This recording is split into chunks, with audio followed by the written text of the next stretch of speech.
Welcome back. It is Monday. It is Monday at 10 o'clock plus a minute. And it's time for more modeling and painting and rambling on and maybe getting something done. Who knows if anything will actually get accomplished on this stream. Sometimes it does. Sometimes it'll be like, oh, look at that. Something happened. It worked. And then other times I spend 3 hours just sanding down a couple of little filled in circles like I did last week. Yeah, I will be streaming this week, and I think I'm looking at my schedule. Not now. I'm not looking at my schedule right now. Okay, it's not right there. I'm remembering what my schedule is like after I looked at it sometime in the past. Now I'm remembering what it said, and I do believe that I will be streaming all through February. Yeah, be doing a bunch of dog sitting during that time. It seems like it. I'm saying that all the time. I'm either traveling or somebody else is traveling and I'm dog sitting, but there's this like, I can't life just be steady state. That's not happening here. But yes, February. February is like Wednesday. It's a word that is not pronounced the way it's spelled, I guess. People say February, leaving out the R in February. Just like in Wednesday, people put the N in front of the D when they say Wednesday instead of Wednesday, because Wednesday is really hard to say. I'm going to keep going like this for a while, because if I'm not talking about nonsensical things, I have to be working on the model. And what the heck? Let's just get on with it. This is the Savoia S.21, and I have the box out here for a reason.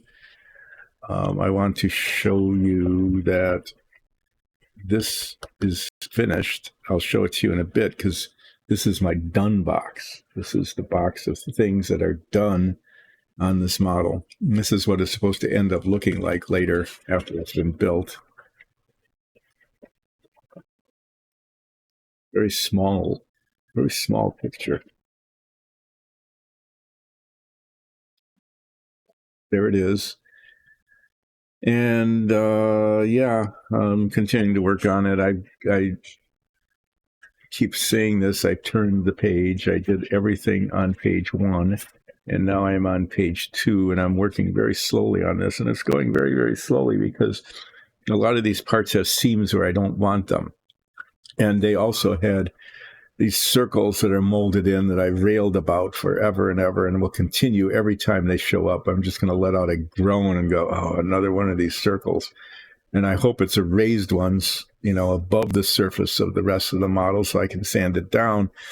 But usually not. Usually it's an indentation and it has to be filled in. And I did that, and I have to wait for the filler to cure, and then I have to sand it. And then it's just like way slower than just ignoring the circles. But I hate them so much that I want to obliterate them. So I'm not going to open this box because it's just got the parts. The parts in here are for the rest of page 2 and page 3 and 4. There's some issues that I need to be thinking about as we move in to the next pages having to do with decals and stuff. But that's neither here nor there. But this was on top of the done box, and so I just picked them both up, and no particular reason at all.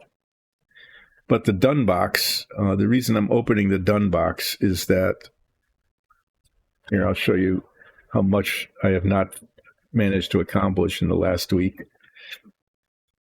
What I did manage to do was paint the inside of this. This is a hatch. This goes here. Okay. And what I have done is done.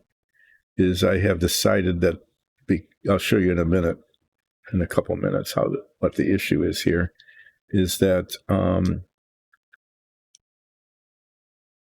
when this goes on like this, I have to take these off so I can see up close. Bifocals don't work well. Is that no, I'm glad I'm doing this because it addresses some questions about how this should be painted.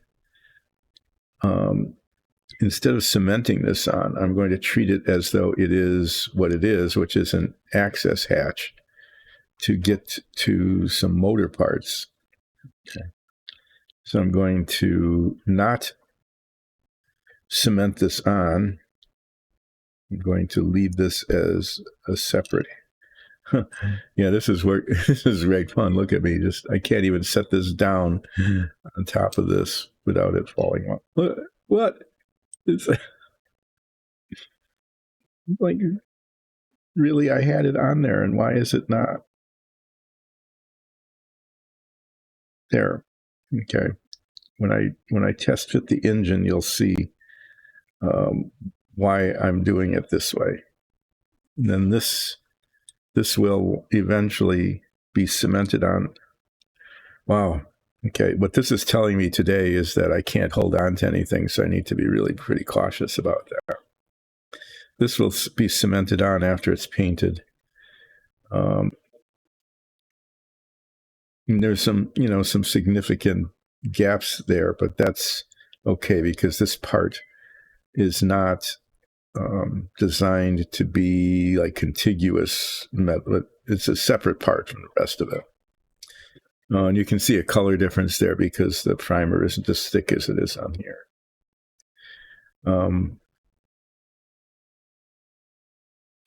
So I filled in the seam here. I'm going to be sanding that down, and hopefully that will disappear. We'll see how that goes. And then I've got the seams on the inside. And then there's some seams here that I also filled in that I thought had been filled in at some point in the past, but hadn't been. But once this is why I've got the done box out. Oh yeah, these are the exhausts. I put some blue on there, and I think it came out okay. It's really subtle, but it's slightly blue on the metallic to make it look like it had been heated. Let's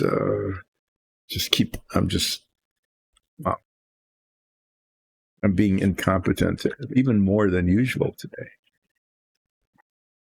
Here's the gun box. You can see that I've carefully protected everything with paper towels. And this is actually a thing that came out looking really good, I think, which is the interior, except for the machine gun, which continues to not set right. This is the interior of the fuselage of the S.21. It came out well enough that I can even hold it up close to the camera, I think.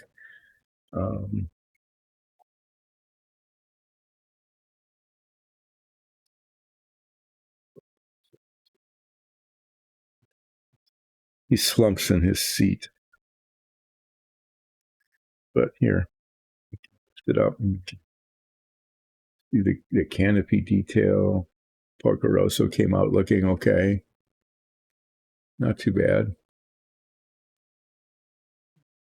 Too good either. No. Yeah. Rudder. He's got his feet on the rudder pedals down here. If he sits up, the fuel tank, and it came out all right. I think the detail looks pretty decent all the way around. But that's a thing that's not going to be dealt with again until the end. And then this is the engine. And the engine came out okay too.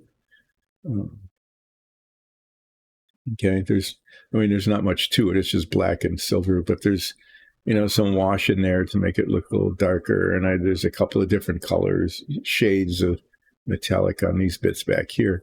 And these bits back here are why I'm thinking of not cementing that one part on because let's see if this fits. Yeah, it still fits the way it should.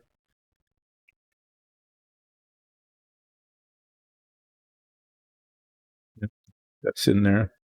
See, down in here, those are the detailed. I spent a fair amount of time actually painting the little detail on those bits back there. And when this hatch goes on,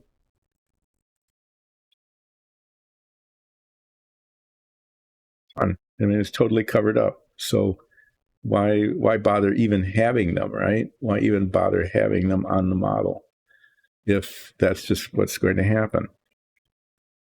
So I'm not going to cement that on because I'm going to say, and this is probably accurate, that the real thing, this was an access hatch for this in closer zoom. That was a special effect here.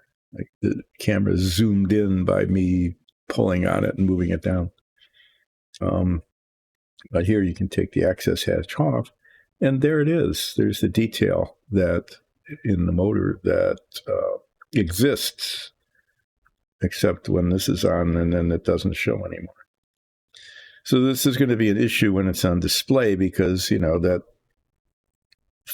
it falls off, and then this very nicely fits over that up in the front here. So that's how the engine is. But there's tape on here, so it's not going to work now because this protruding part goes in there. But I put some tape on here to cover up these holes so that when I paint this red, it doesn't get into the metallic on the interior. And I could just, why? I can't even put tape on without making a mess.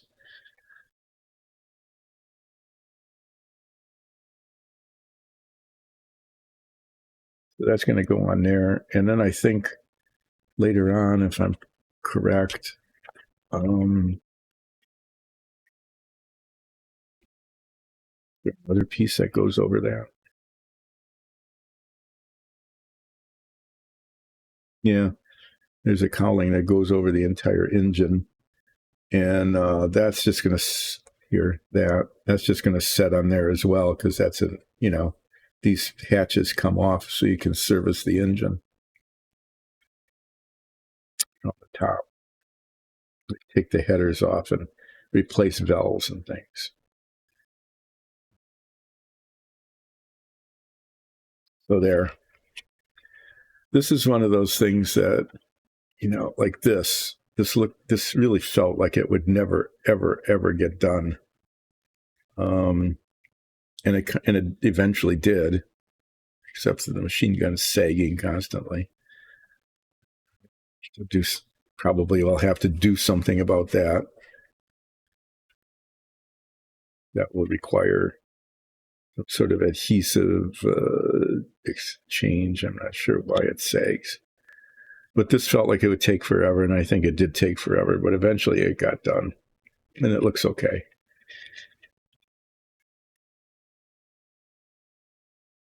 That's all I wanted to do with the done box is see if the engine still fit. And if it did,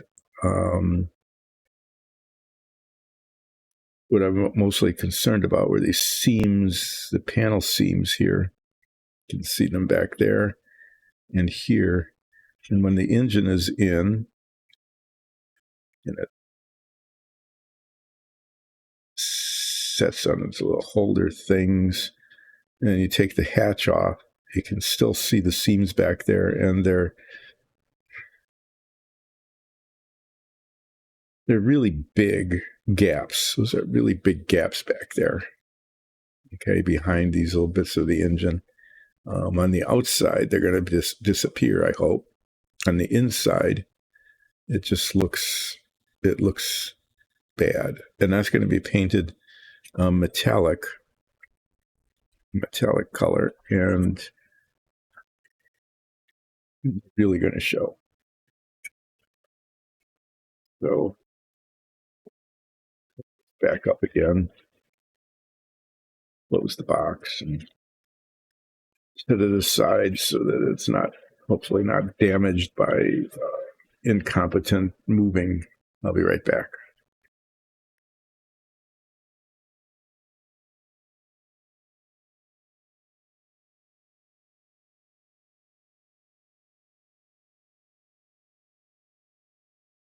So the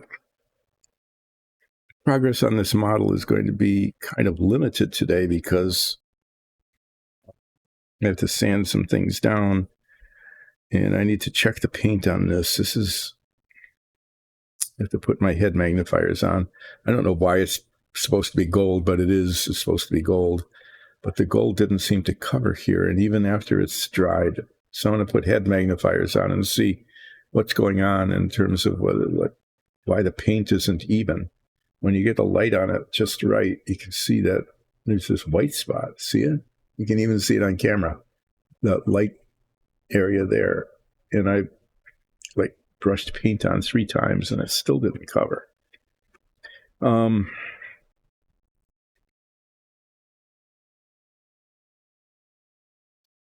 in terms of this beast, I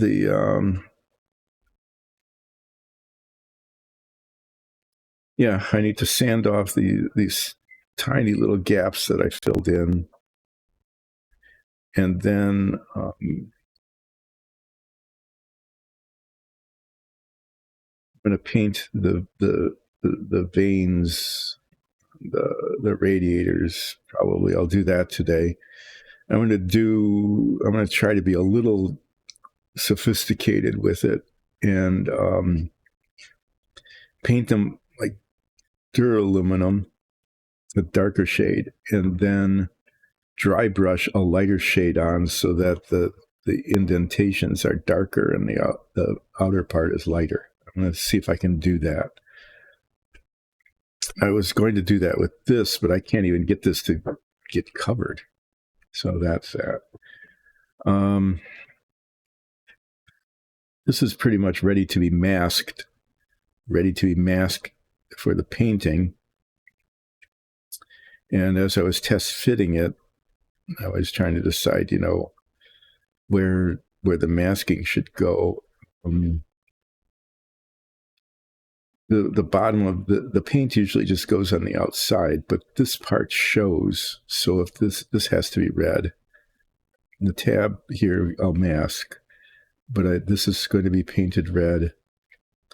And I think the front of this will be painted as red, but the whole bottom will be covered. You can see the remnants of the circle that I filled in here. It doesn't look too bad right now. It looks like this was kind of stamp molded, maybe like stamped, or maybe hand hammered or something. But this was just a round circle, and it looked really awful. And I did my best to make it disappear. There are a bunch of them on here too. The ones on the side, I think, those came out pretty well. And the ones on the bottom will never be seen.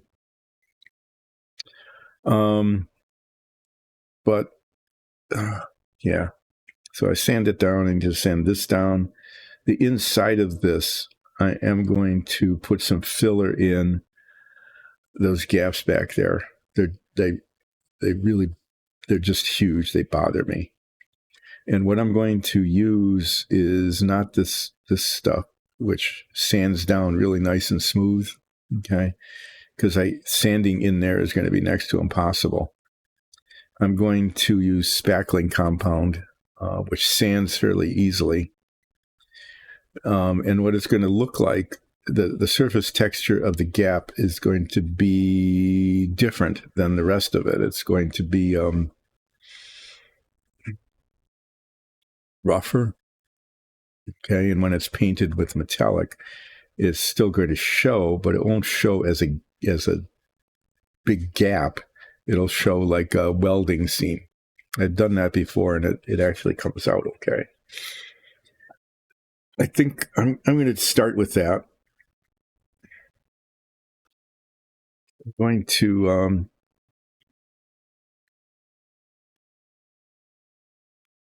Yeah, it's going to be messy. Sanding in there is going to be hard. But I'm going to use a popsicle stick because it's curved, and those are all curved surfaces. So I'm going to use a popsicle stick and try to get the spackle on there using this, and then get as much of it off as I can.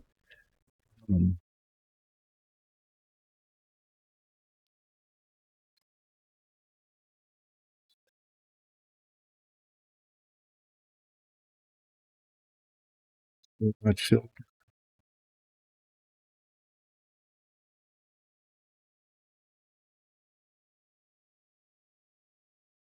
Yeah, this stuff is made for patching holes in walls, and it actually works pretty well for this purpose. It fills the gap. I'm just getting a piece of paper. This is a day. Can't even tear off a piece of paper.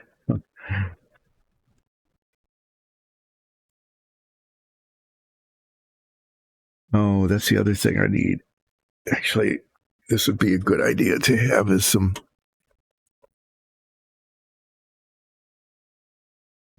toothpicks with a nice rounded end on the end to get this spackle in there.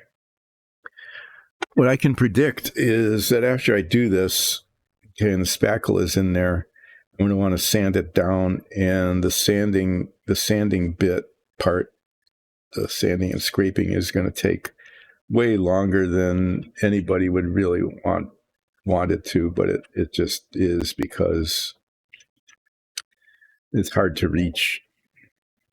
This is probably a mistake, okay, filling those in. But this isn't a how-to show. This is I don't know. We'll see how this goes. Sometimes it works, sometimes it doesn't. Sometimes it's just the perfect thing, and I've had that happen where I expected something to not work and it did. And sometimes it doesn't and it has to be redone, or I just, end up ruining the day. That's a phrase.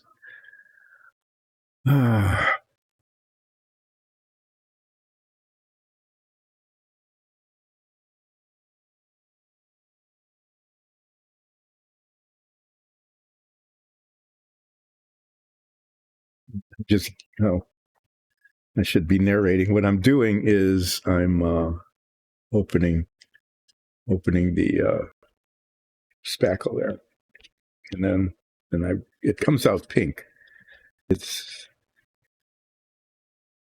I don't think it's intentional. There's some primers too that go on pink, and then when they dry or cure, they turn white. And this stuff does that.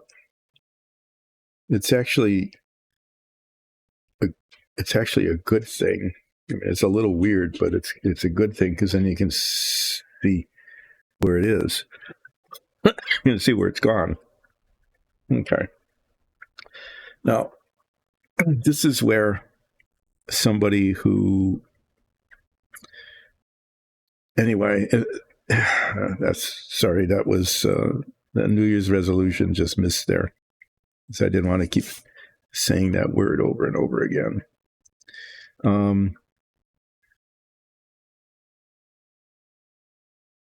This is where a really, really good modeler, who had good eyesight and good eye-hand coordination and great tools and everything. This would be like a trivial thing for them to put this in. For me, this is it's just going to be a thing.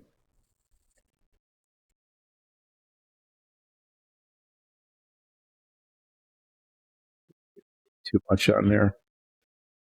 I wanted to fill the gap.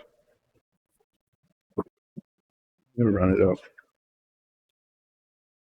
At some point, a little bit later, I'm going to clean this off and try to scrape off as much excess as I can, because the less there is on there now, the less sanding needs to happen.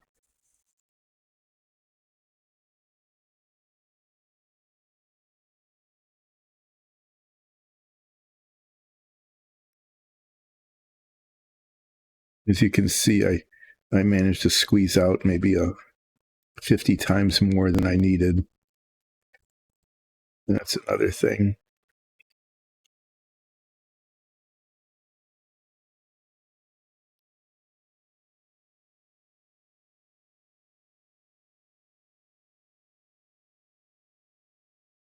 And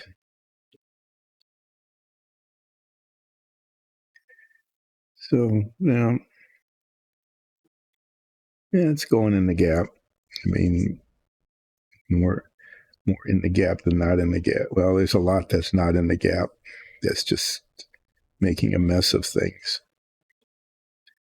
But I'm like I said, I'm going to try to get as much of the stuff that's not in the gap off of the model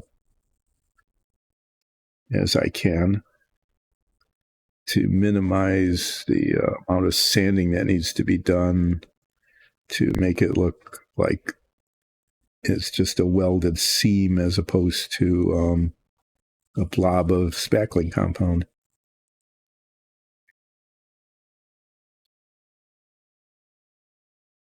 This is one of those things, you know, I keep saying it, and it is true. I am not a master modeler. Usually I don't really know what I'm doing. I read a couple of books about modeling some time ago, and I was just, it's like, whoa, 5 different steps to apply a decal. I'm serious.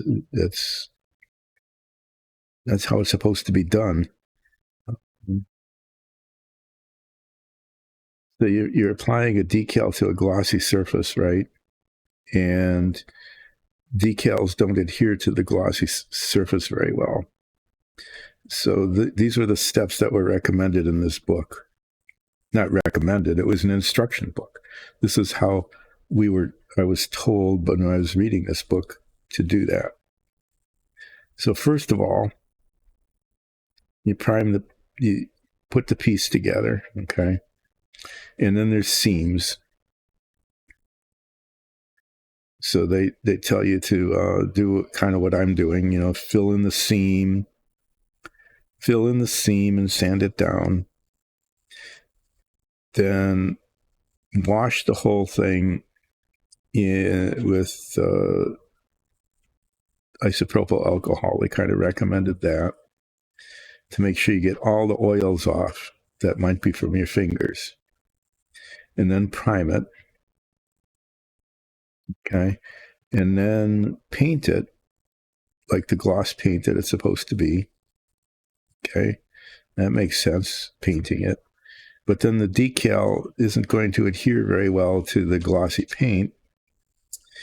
And so the next step is to spray the whole thing with a matte clear coat. And then very, very carefully trim the decal. You have to very carefully trim the decal because you don't want all the clear stuff, the clear parts of the decal showing. It looks like you put a decal on. A decal is supposed to look like it was painted on. So in order to make it look like you painted on, you trim it down right to the very, very edge of the color. The not clear part, but the colored part, so that the clear part is essentially gone. That requires a fair amount of skill. I managed to pull that off once. A long time ago, I built a model and I was following those directions. And I trimmed it off, and it was on a ridged surface. It was on a plane that, the kind of corrugated aluminum look that planes had back then. It was a tri-motor. And yeah, but I'm digressing. So then after you get it carefully trimmed, you put it on and float it on and spend a whole lot of time getting it positioned without tearing it, because that would be bad. End up tearing the decal.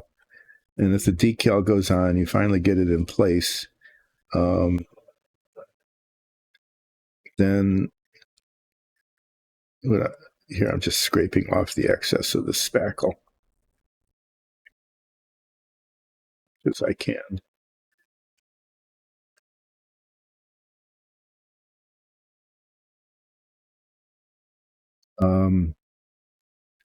So yeah, you've primed it, you painted it, and then you put matte clear coat over the glossy that you just painted. Okay, so that the decal will adhere to it. And then after the decal is on, because the whole thing is supposed to be glossy, but you just unglossed it. It was glossy when you painted it glossy, but then you unglossed it by putting matte clear coat on it. And then spray the whole thing with a gloss clear coat.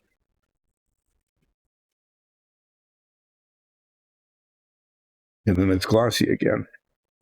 And that's a good thing because that's how it's supposed to be. But all of that just so that the decals go on. I'm going to be faced with something similar. Oh, yeah, because if there's a gloss clear coat over the top of it, then it looks like the decals looks more like the decals were painted on than not. Well, I think I'm doing an okay job cleaning this up. And I got to talk about the steps one needs to use to get decals looking like they're painted on a glossy surface. So it's easier if it's a matte surface, okay?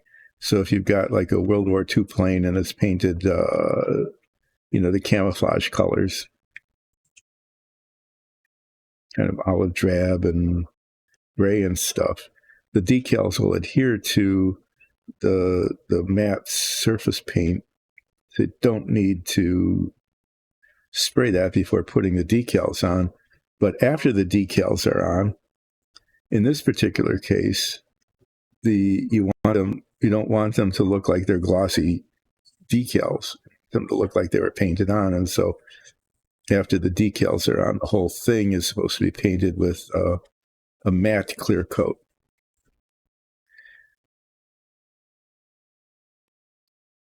The recommendation is that any model, anytime, once you're done with it, is to clear coat it.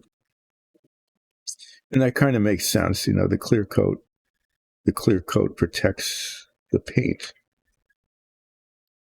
So, for some reason it gets bumped or whatever.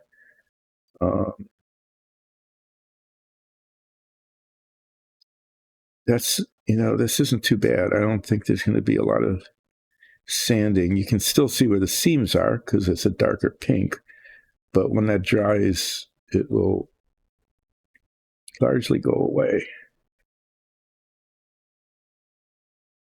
And then I'm going to lightly sand the whole thing. Somehow get sandpaper in there.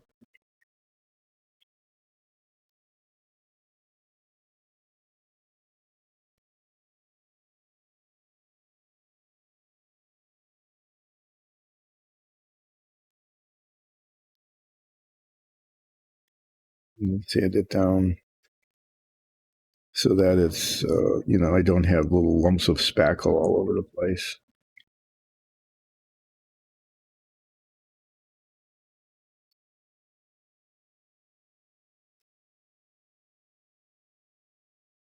There's a lot less of it there than if I hadn't been messing around with this toothpick. Okay, I think that'll end up looking okay. To the extent that anyone's ever really going to be able to see it. But that's got to dry. And this dries up quickly enough that I might be able to sand it down when it's 10:30, sometime after noon. You might be able to do that. I've got a whole bunch of it on here that I don't need. So this is now trash that I no doubt need to throw away. I'm folding it over so I don't stick my fingers in it and get it on everything else. So notice I was being careful there, sort of, a little bit. Okay, I'm going to get since I looked over here and saw them, I remembered I'm going to put these on so that I can inspect the gold paint that was put on the bottom of the front of the cowling to try to figure out what's going on with the paint.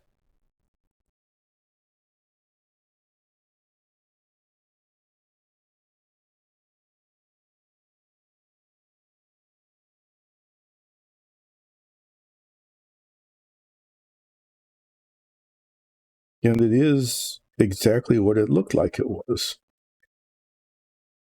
The paint, the gold paint, did not get down into these veins.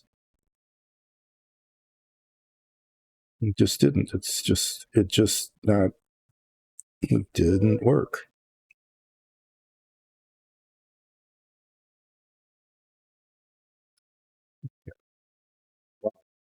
That's just so weird. Oh. Well, what I am going to do, since I have to repaint this anyway, is I'm going to do what I talked about doing, which is to paint it with a darker shade and then a lighter shade over the top. So I'm going to use brass,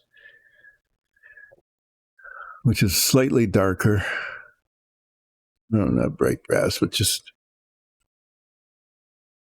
brass, slightly darker shade, and get it down into all those spots that didn't get painted at all. I think I've got a little brush here that's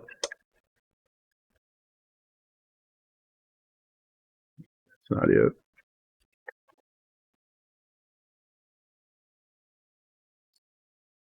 This, I think,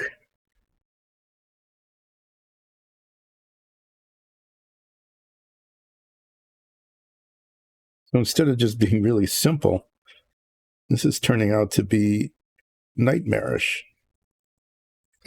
So I'm going to paint this brass and hopefully get the paint down into these veins between them instead of just on the surface of it.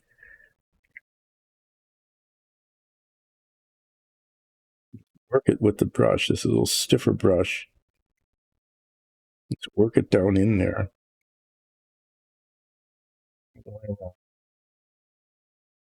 And then dry brush it, probably with the same brush with the gold paint, so that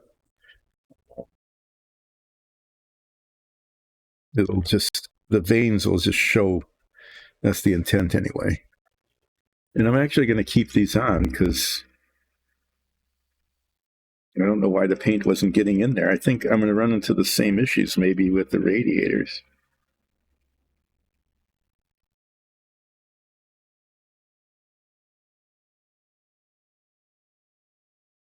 Just weird.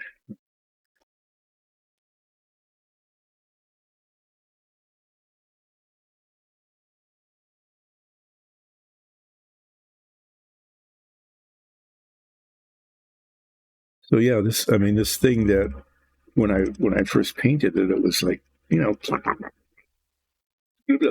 make noises like that. I don't know why I'm making that noise. It should have just been really, really straightforward to paint those, but I can tell the dry brushing is going to work because that's pretty much what happened here. Is that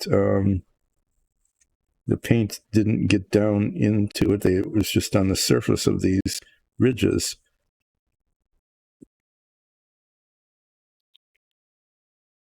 And there isn't much of a difference in terms of shade of the metallic. Hope it works. I hope this. Good. Oh, there we go. Whoa. That paint, that's just really messy.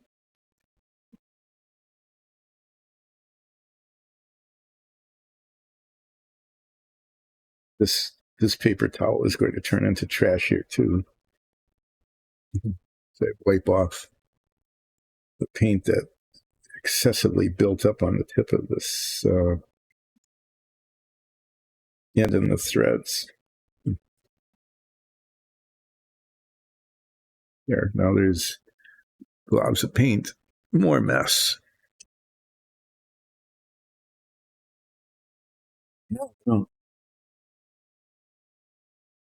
I'm going to be bent over here, trying to make sure I'm getting paint down in there. A pretty good color. I think this technique should work. You can see there. You can see here this part. Oh, that's darker than that, but not much.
Okay, well, I think that'll do.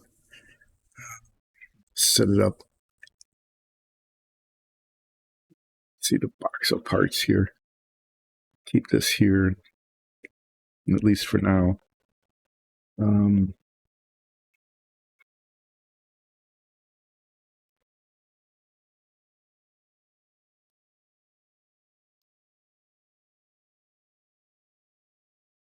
Still,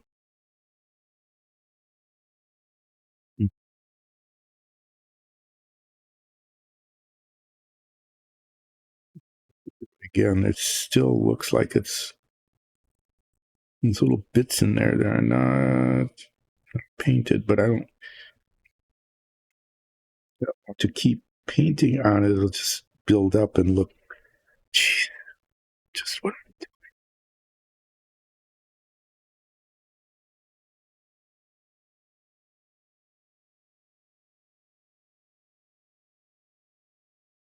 Second coat it later. Look, it's not. It pulls away.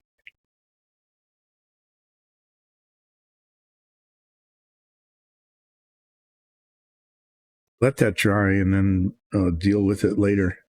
You won't even have to put yet more on. I don't. It's the weirdest thing. Aimed okay. I can see the primers down in there. That's not the problem. In fact, the primer shows through. Just, I don't know. It's very, very weird. I'm going to keep this out. I'm going to use this on the radiators when I eventually get around to painting them.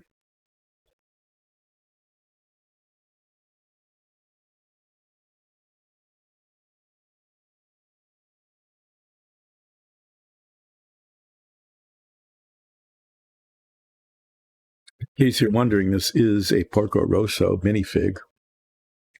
In addition to the one that's sitting in the cockpit, this is a not to scale.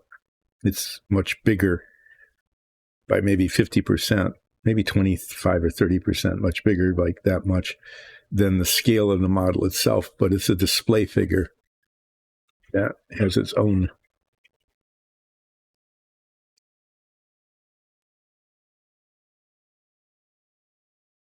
My fingers have no ridges, I think. It's got a little display stand. I'm not sure how that's supposed to be painted, but you know, its feet get stuck on there so that it stands up. Here, what I can do is I can talk about sometime in the far distant future. Do we do it like that? I think it looks kind of good. This like the diagonal like that. Yeah. Well, eventually this guy will get painted. Porco Rosso colors, and it'll look terrific when I'm done. Just count on it. Okay. I need to do some sanding.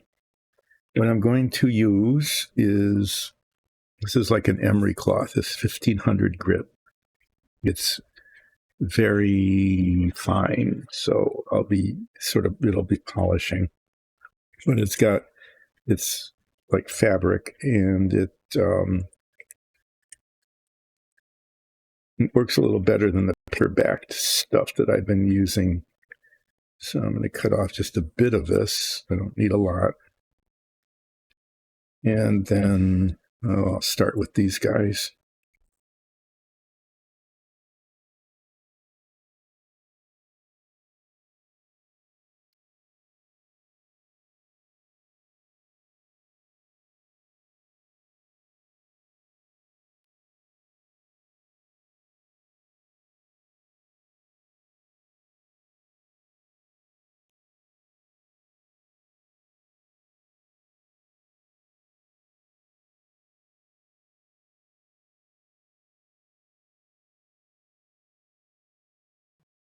Fingernail across it. Can't feel anything. So hard to tell.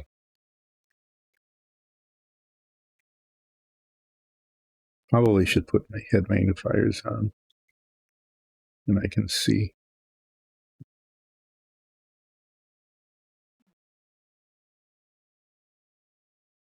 Use the sanding block or not. Try this. I want it kind of a sharp. I want it flat, okay, on the surface here, but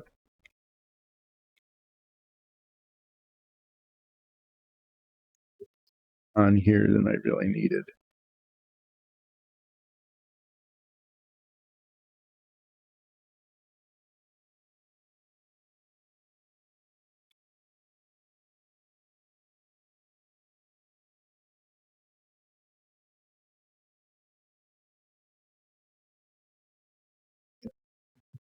It's boring sanding, really tedious sanding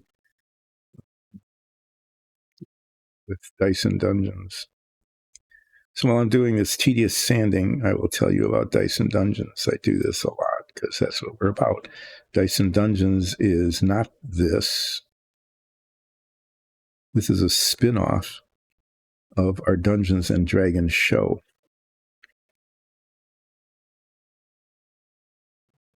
This way. And our Dungeons and Dragons show has been going on for over a year. It is it's alternately very funny and intense, depending on whether we're going to a magic shop and rooting through the discount bin or searching for the perfect pretzel. Okay, it depends. And the intense part is when we get into combat, because sometimes the combats are just, wow, this is not good. What is going on here?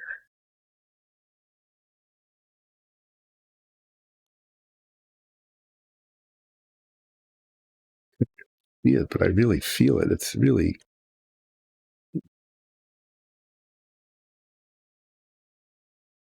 The thing is with these little radiator bits is that they're right on they're right on the side of the engine. They're right there. Okay. I mean, they're very, very visible. And the kind of flaws that I'm picking up here, seams came together because for some reason they were made top to bottom. I guess, it kind of made sense because they have these little attachment points, right? But on the edges, the gaps were showing, and that's what I'm sanding down now after filling them. If I can feel it with my fingernail, it's definitely going to show up.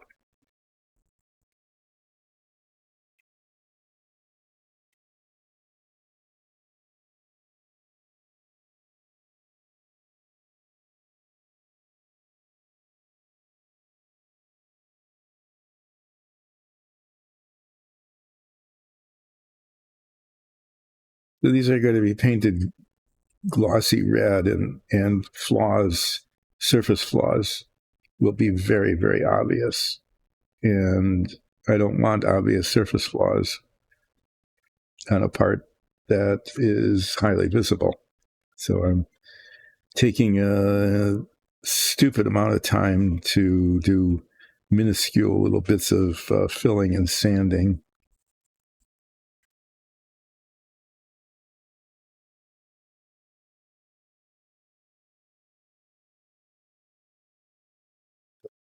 There,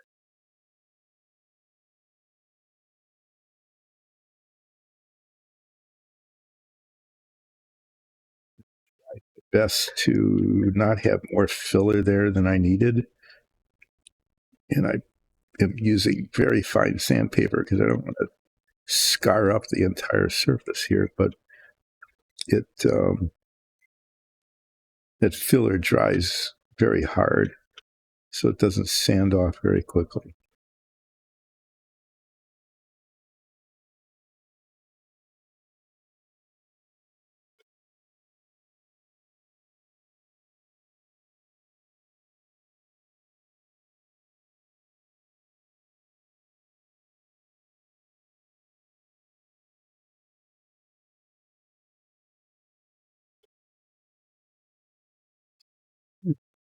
I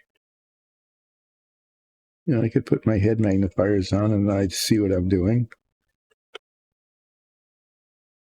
Yeah, I'm going to do that. I'll just see if I can find. Oh, there. I always find things where I left it, but I can't remember where I left them. So sometimes it takes a while to find them.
It's gone silent here as I'm getting this off the bond. I managed to get a little bit on the edge here. It's showing. I don't want it to show.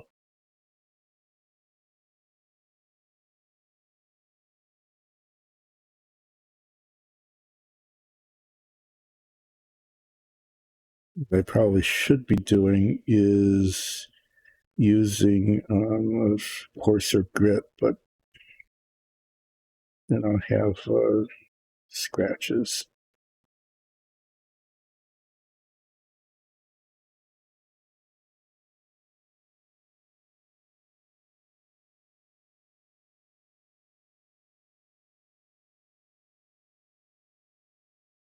the downside of these head magnifiers is that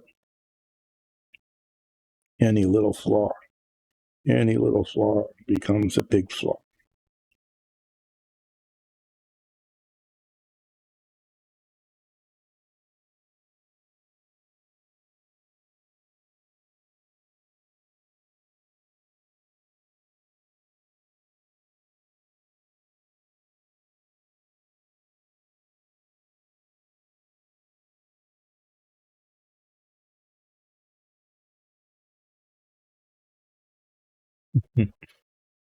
So I'm finding any little flaws here. All sorts of tiny little flaws.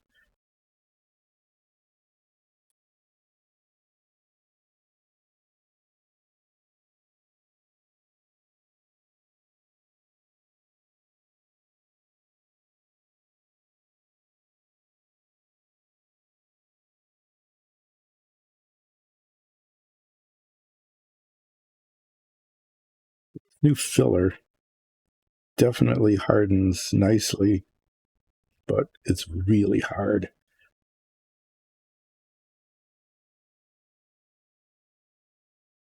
So sanding is taking much longer than I thought it would.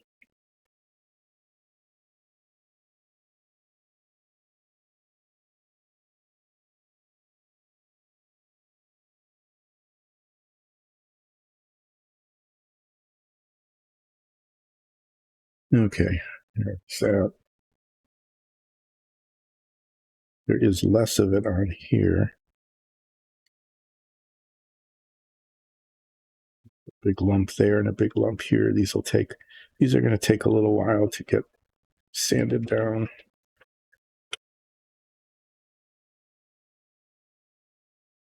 These were big gaps, as I recall. They were really,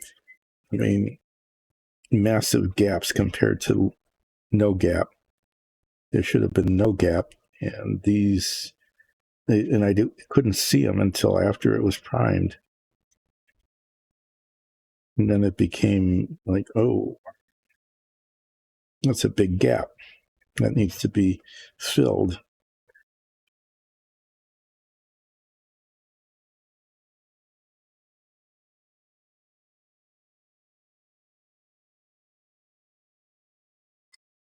So it is, and now the filler needs to be sanded because it filled it and extended out on either side a little bit.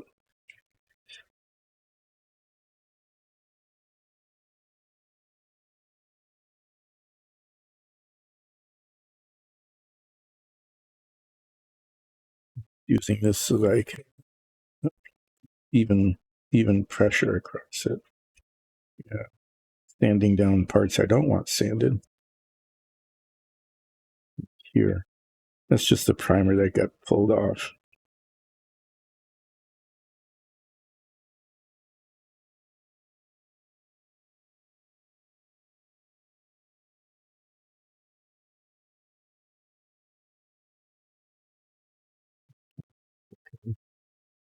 Get the front. This gap was huge.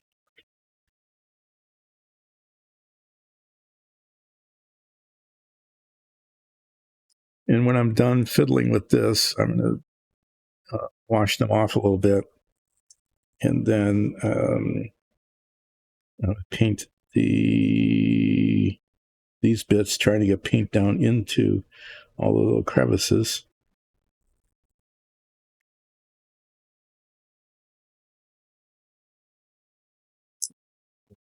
Now you painted duraluminum, a darker shade of aluminum, and then I'm going to dry brush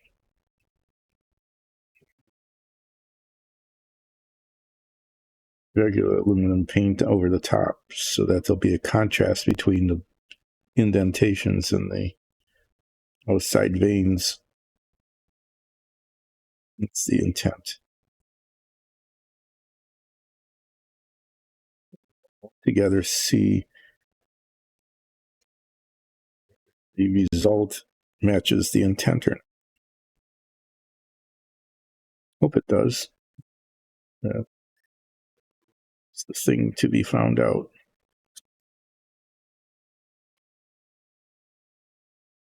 Oh yeah, then I have the most important part is sanding down the filler on the cowling, the cover for the engine.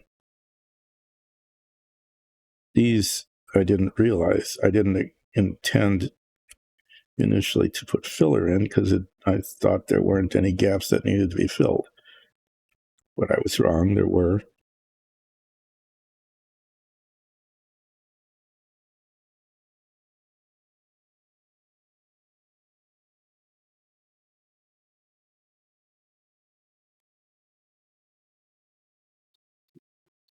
Here, the outside of this. Okay.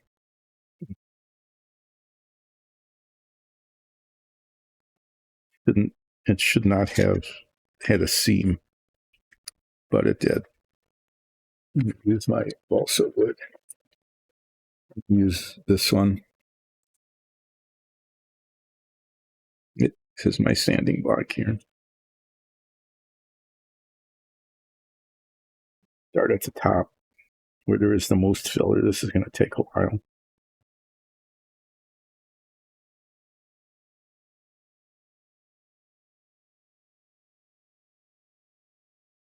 I might. No.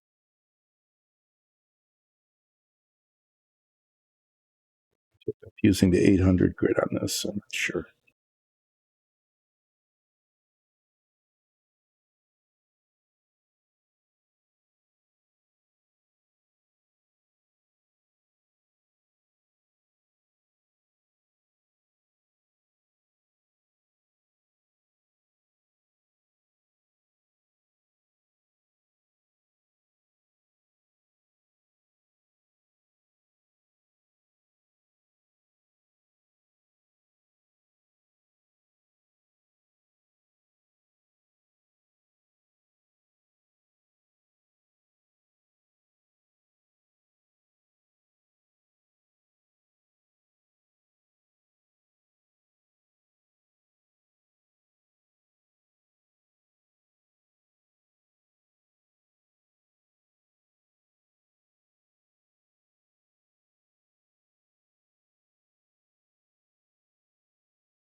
This polishes it nicely.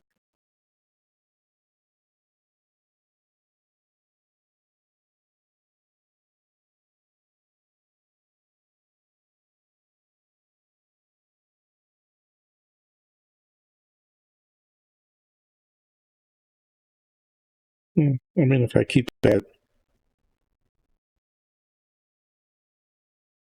let's make the gap go away.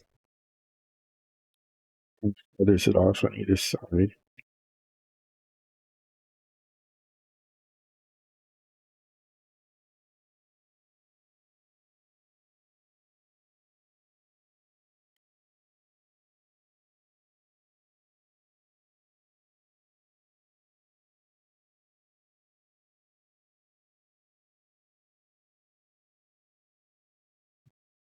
Like I was saying earlier, too, looking at things with the head magnifier on makes everything look not good. So it is kind of amazing how things that look really pretty decent become, less impressive in their magnification.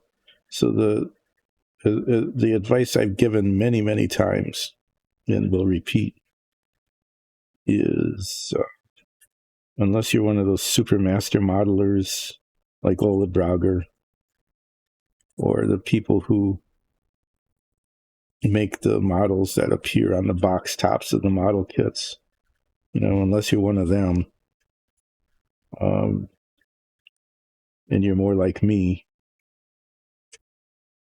display your model at least 18 inches away.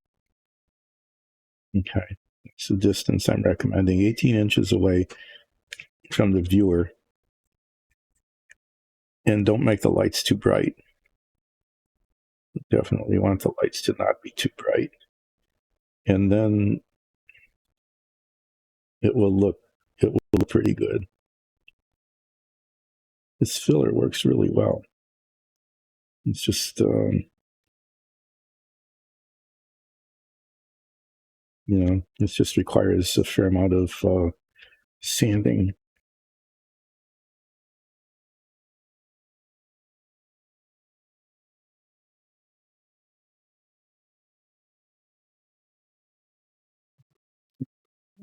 Sanding.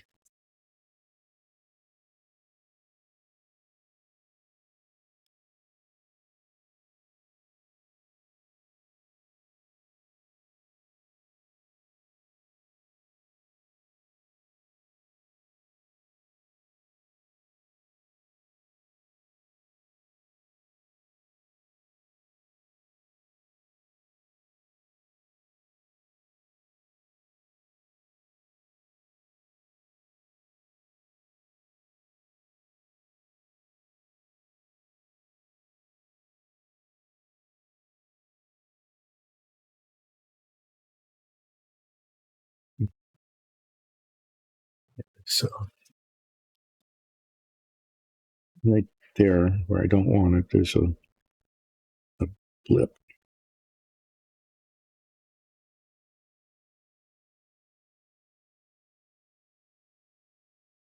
It's like a flaw in the plastic, kind of. You can see where it was raised up and the primer sanded away. I don't know, maybe there was just a little lump in the primer too. That could be.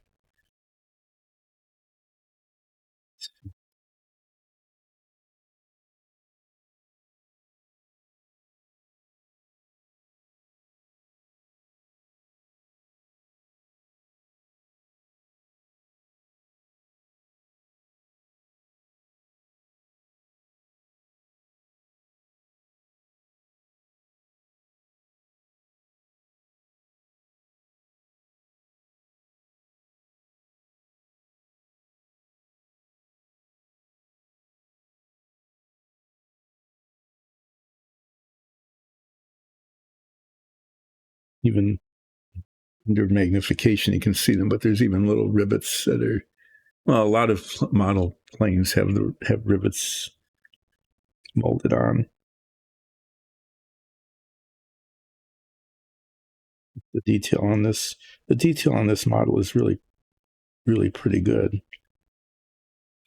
Still, there's some weirdness right here.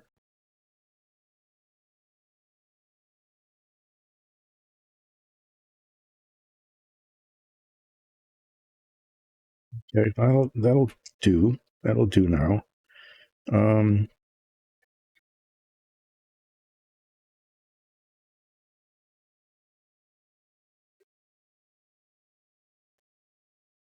yeah, under magnification, I can still, the seams are still in there. They didn't get totally filled with the spackle. Especially that one right back there. I'm actually gonna put more spackle on that. And I'd like to use the toothpick I had because that was the right tool, but it's gone. Get another one.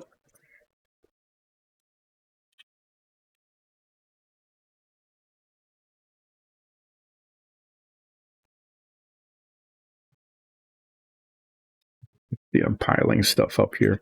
Why are things getting piled up here? I don't know. They just are. That happens.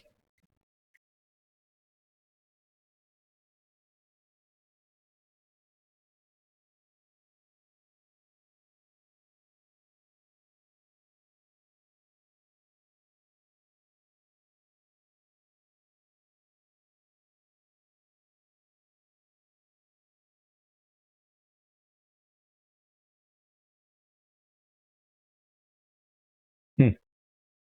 Okay. Under magnification, I'm seeing something I didn't see before. I'll describe it in a bit after I get this.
Okay. So what I've seen, and I didn't notice these at all, is that on the legs here, there's mold mark seams, and I think I can sand those off pretty easily. This is all going to be painted glossy red. It's just a mold mark. It's from the molding processes where the seams were. And I didn't see them until I looked at it under magnification. But it was just like a little bit of a misalignment of the mold. And those are going to be pretty obvious when they're painted. There's supposed to be a single strut here. You can see it here. I'm sanding away the high points, and you can see the red ridge there.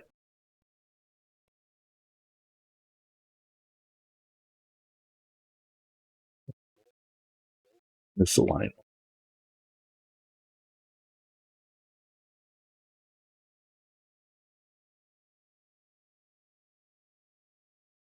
That was raised up above. It wasn't a glue seam. It was the way it was molded.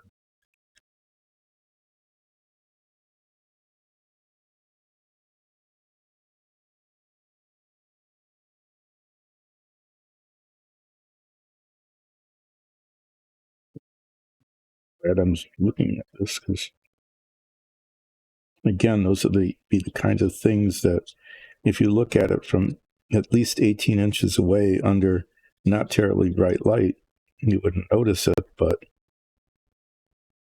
if the light was caught it just right,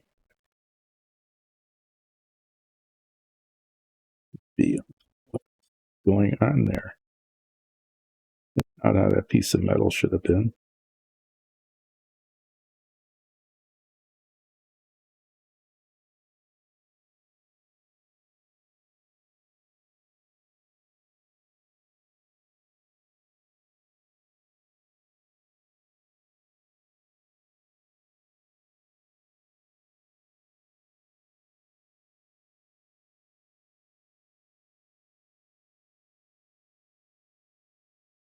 This one's it's on the back. This one especially, that one's really bad.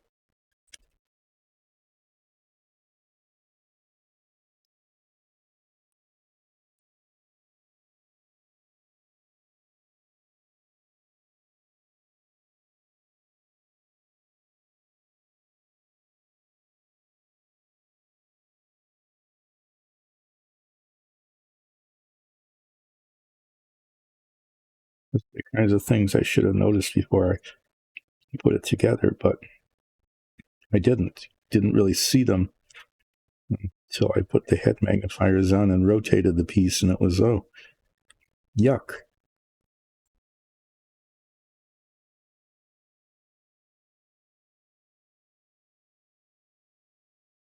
This one might take a little while to get off. It's pretty bad.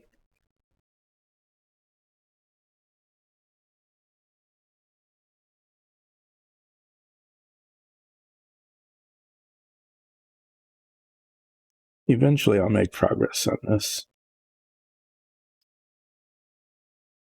There is some chance that eventually this might actually be sort of done.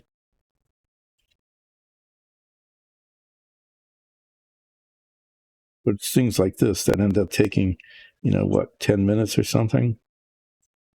10 minutes of I shouldn't really have to do this.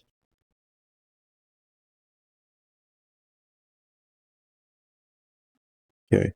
Hopefully they're enough gone that they're not going to show. Let me see how this is doing. It's still not evenly colored. It's still in here on this side. For some reason, the paint hasn't really gotten in there.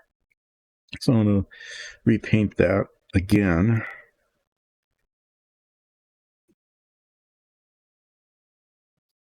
Can't get that.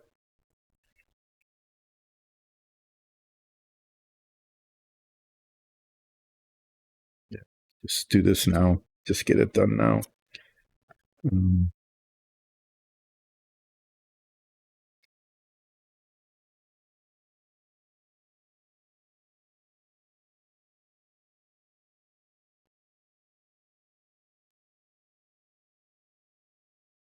Just annoying. Just weirdness. Just weird things that are not going, that are mysteriously not going right.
No, this isn't, still isn't perfect, but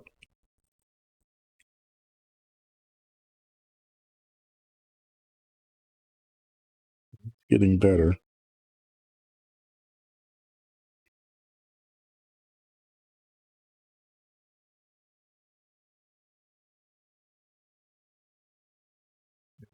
End up even putting a third coat on. I'm not sure. Um,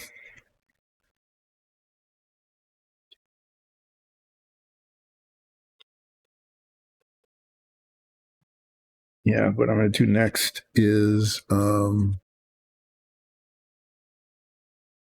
paint the veins on the radiators. Yeah, I'm going to do that next. Let me actually clean up a little bit here.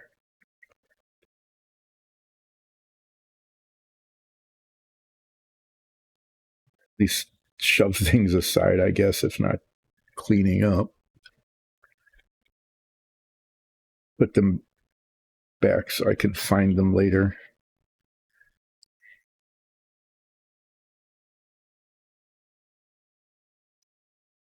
Oh, that was bad. Little piece of toothpick. I tossed this instead of setting aside. Sorry. There's a keyboard over to the side here. Let me take these off for the moment. Just, just this little bits of lack of care. There's a keyboard over to the side, and there's that little point of a toothpick, and I just threw it over, and it embedded itself in the keyboard. Oh, now it's. Oh yeah, it's lost forever.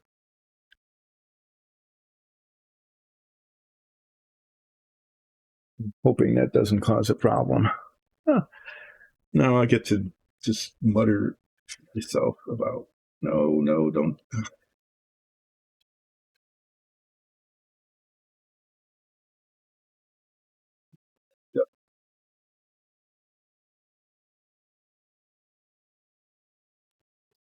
I just, that was just really dumb.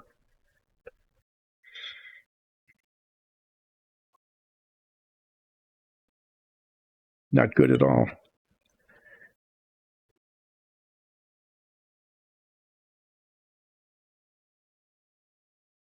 All right. So for these, oh, I hope that didn't knock it off. Getting these little power glitches, just the lights flicker. And sometimes they're enough to actually knock the lights off. I mean, the computers, turn the computers off. What? Not the lights. The lights flicker, but they can. So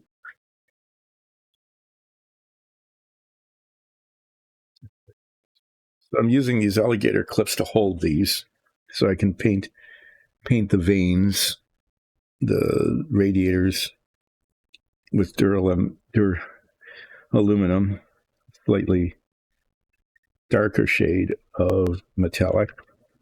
These paints are made for spray painting, for airbrushing, and I'm hoping as a result they are, very, very fluid,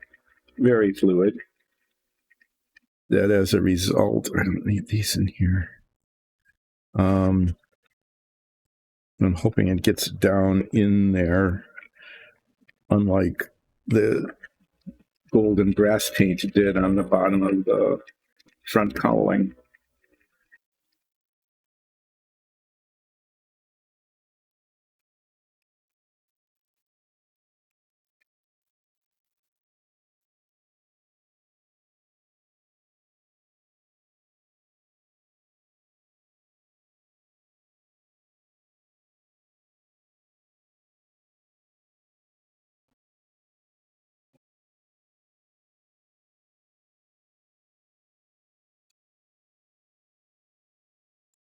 He's just going these holes in this ancient block of wood. I think these are. It's just a backup board from drilling holes into thin material. Put a backup board and then drill through the thin material into this wood so it doesn't splinter on the back.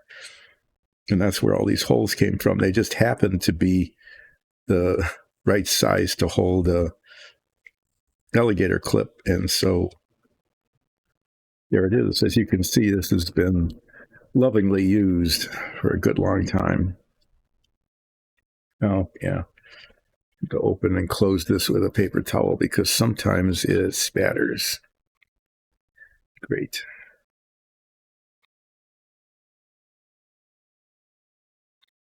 That's way more than enough.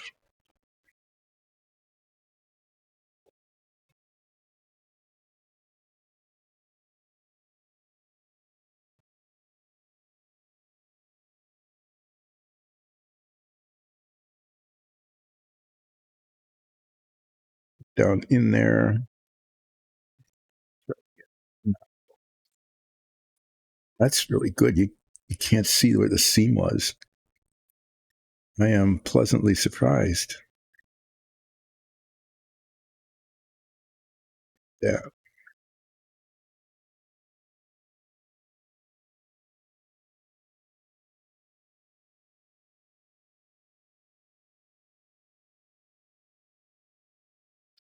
I mean, I'm not sure if I'm going to end up using 2 coats or not.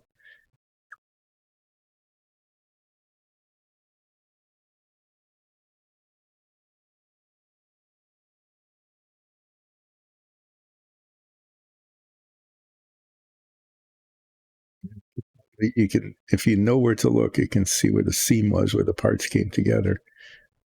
This is having the same issue that the gold radiator had, in that the paint isn't necessarily getting way down into the grooves.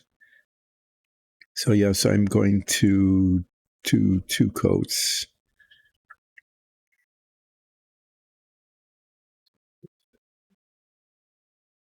Kind of.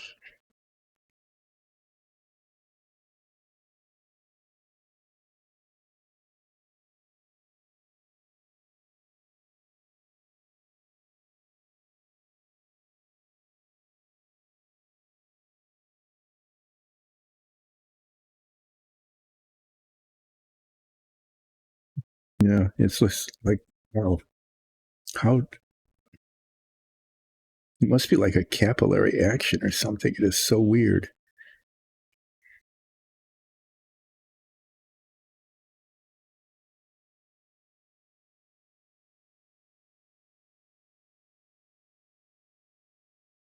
There's a area right around there.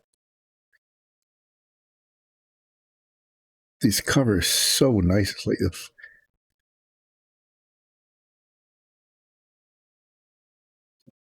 just looks nice and silvery. Okay, put that there and do the other one. Why I've got so much paint out. It's like again, like 50 times more than I need.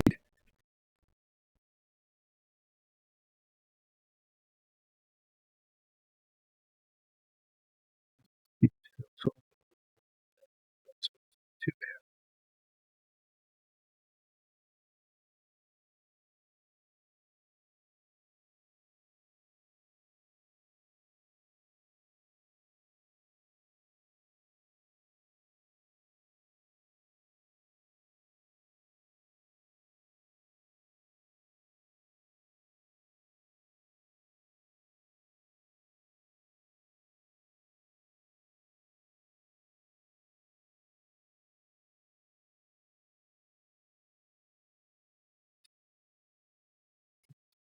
I think this dries pretty quickly. I think I'll put a second coat on just to be sure. And then after that's dry, then I'll do the dry brush technique with a lighter shade, maybe on the veins. Although I have to say, this looks pretty good by itself.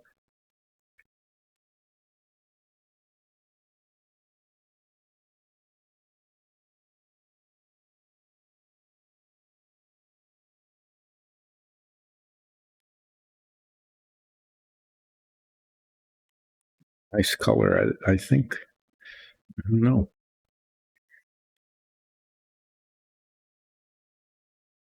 Glad I didn't paint it brighter. I'm actually thinking I might just like the way this looks.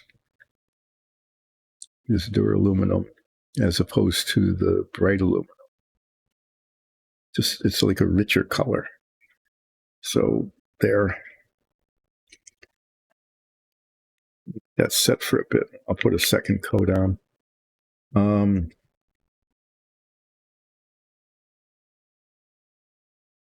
Actually, that's the color I want to paint the inside of this, the spackle.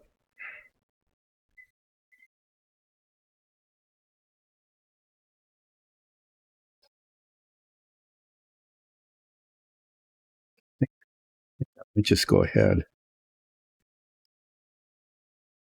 paint the inside of this.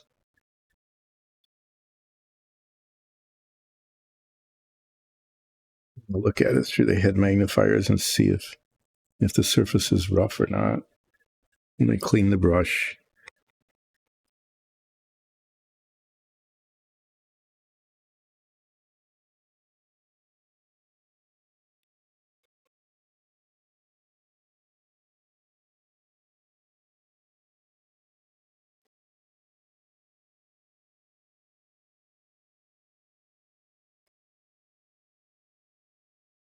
It'd be kind of nice if I could get that painted today. Since the paint is just sitting there.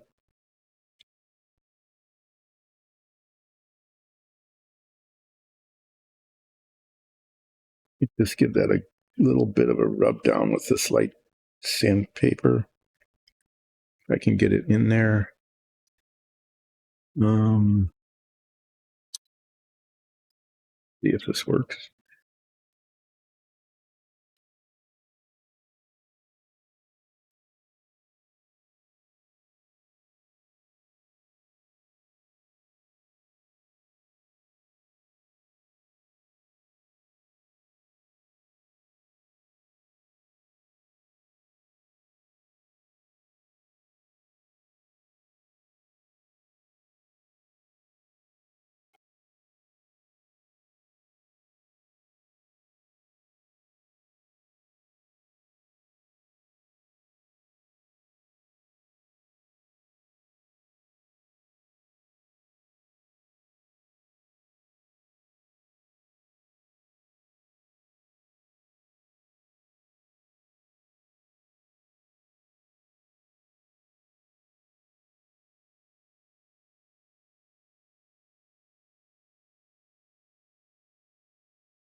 It turned out not too bad.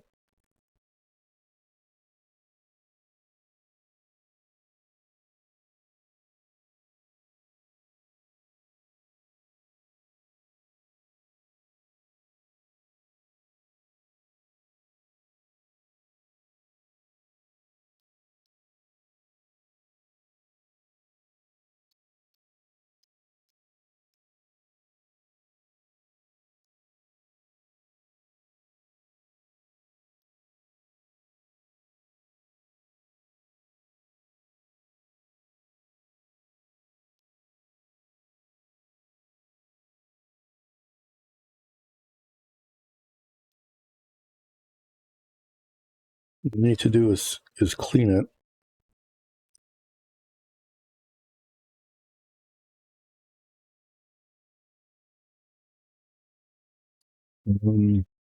Sure how to do that. I think it's slightly damp, very, very slightly damp paper towel.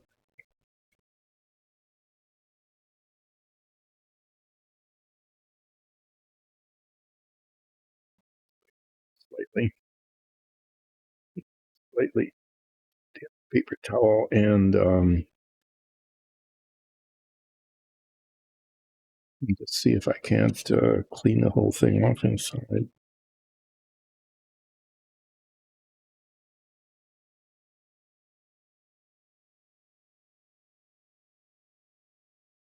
And then I can paint the inside of this. And that will be a thing. It will be a thing that would have been accomplished.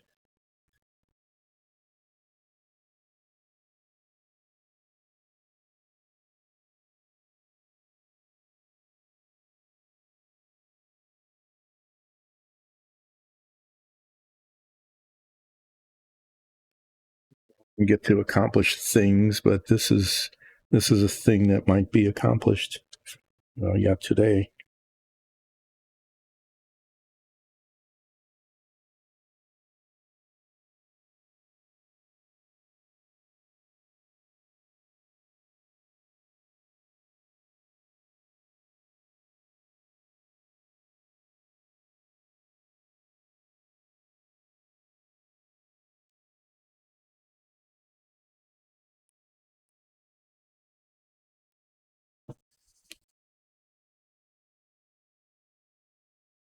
Yeah, I ran silent there, and there's no music on, so that was just you seeing me poke at things with a toothpick and a slightly damp paper towel, doing the cleanup here before applying duraluminum paint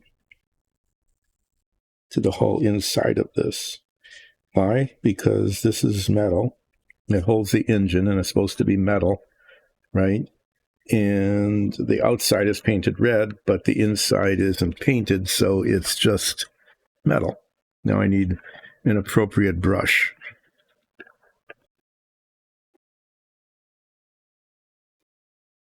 You can't see the brushes. I'm just going to grab the brushes.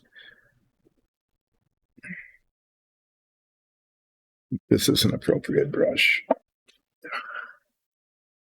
I'm going to use this paint that I've got because I have a lot of it out, and there should be enough to finish this.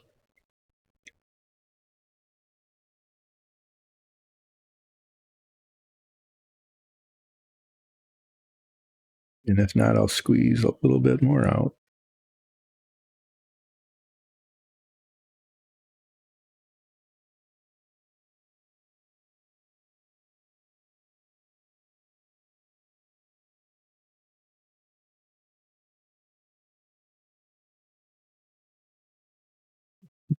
Along the top of the edge here, I'm still undecided about whether that's going to be painted red or not.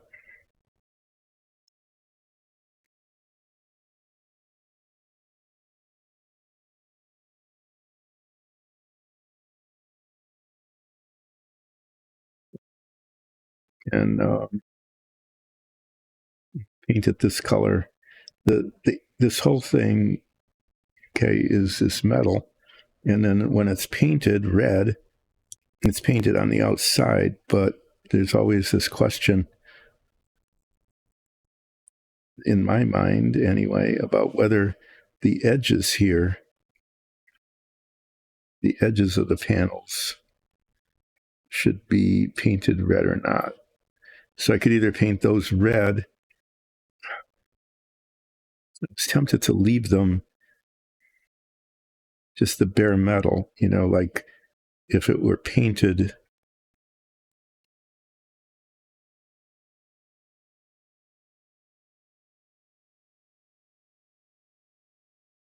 bare metal would show. I mean, it would only be painted on the outside, is what I was thinking. And that the edges would be bare metal. Of course, the real thing, um, the metal is much thinner.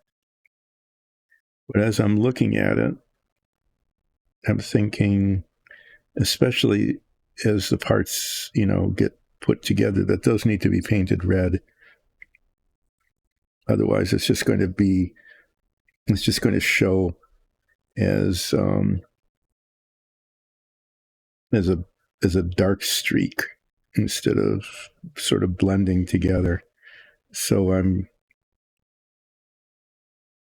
when I mask it, I'm going to mask the inside and let the edges get painted red. I was originally thinking that that the edges would remain metallic, and I'd mask it this way, and the paint would only be on the outside. But I don't think that'll look as good.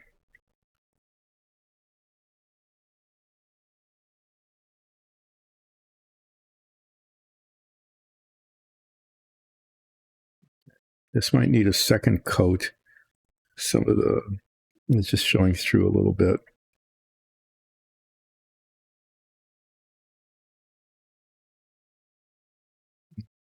Freaky, but that's okay. I can actually get a second coat on yet today because this paint dries really quickly. This excess metallic on the outside.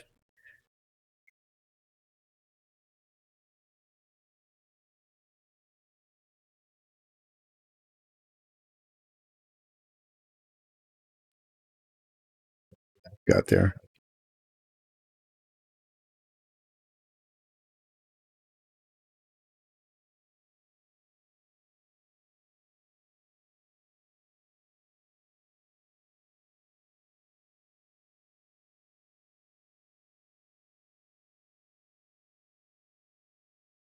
Yeah, that's going to look okay once it's second coated.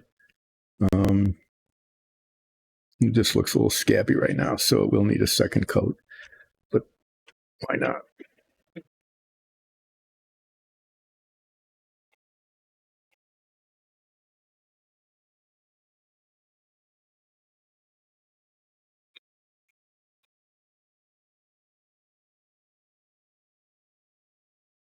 What shall I do now while I'm waiting for that to dry? And we go back to this bit here. And it's looking okay. Putting several coats of brass on seems to have done the trick, so to speak. And what I'm going to do now, which may make it look really good or it may mess it up, I do not know, is that I'm going to dry brush on the gold color, which is a slightly lighter shade, which hopefully will emphasize the indentations in the ridges here. See how that goes. This trash with the trash and not drop it into the middle of the keyboard. I'm going to use this brush. It's kind of stiff bristles. Gold paint, and let's give this a go.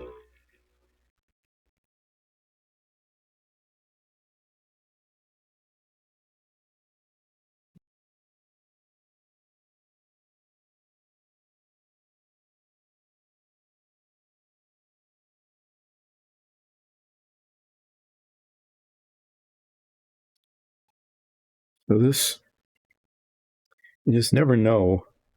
I'm going to sand that down. I mean, I deliberately painted over the edges, but I'm not sure when this is spray painted red whether those paint edges are going to show. So I'm going to take a little bit of time when the time comes to take that really fine emery cloth and sand down the tops of these.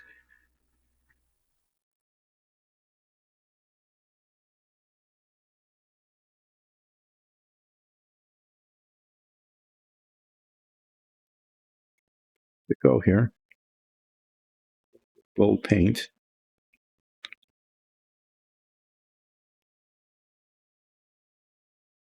to do dry brushing, which means I'm going to take this and try to get almost all of the paint off of that brush. And I'm just going to flick it across the surface here.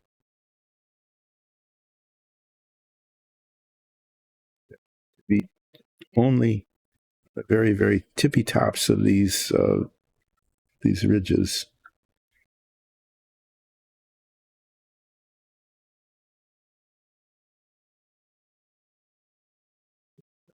A little bit lighter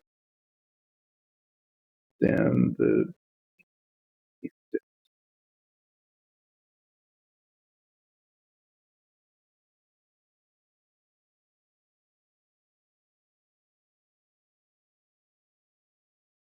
pretty subtle.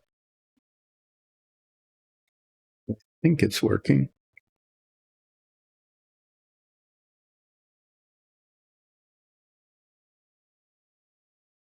I think it's working well enough. It's actually looking pretty decent.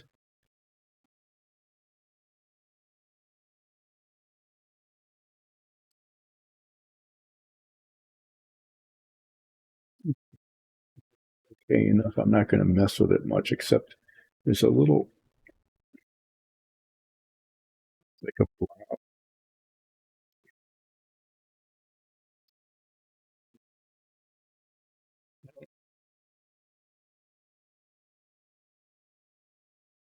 I think I want to mess with it any more than I have. I think I'm just going to leave this. It looks okay.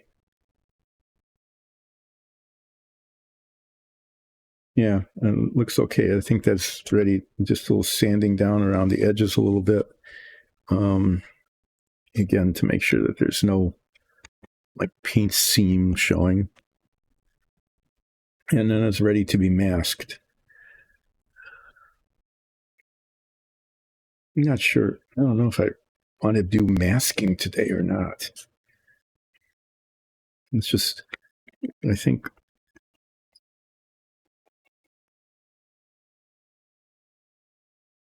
No, let's just see how this all goes. But I would like to do, I want to get the second coat on the inside of the engine holder thing, the engine cowling. Get these things out of the way. Little bits of toothpick. Yeah, that's what I was looking for earlier. And couldn't find because it was under the box.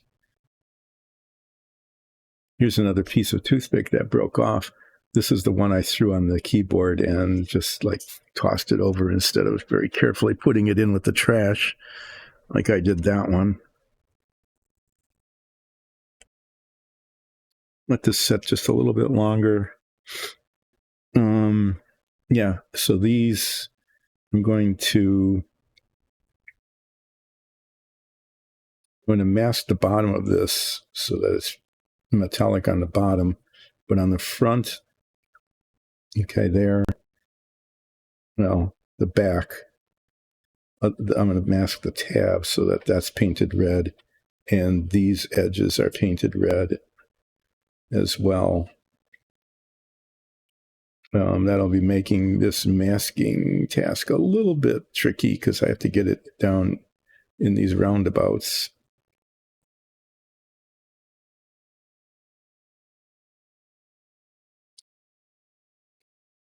made a flaw.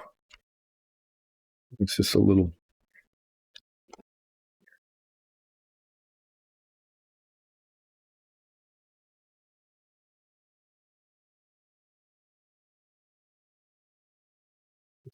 Lip of paint there. Sort of perfect. Can't fix that because I can't see it. I can't see what the problem is. Let's see how these radiators look. They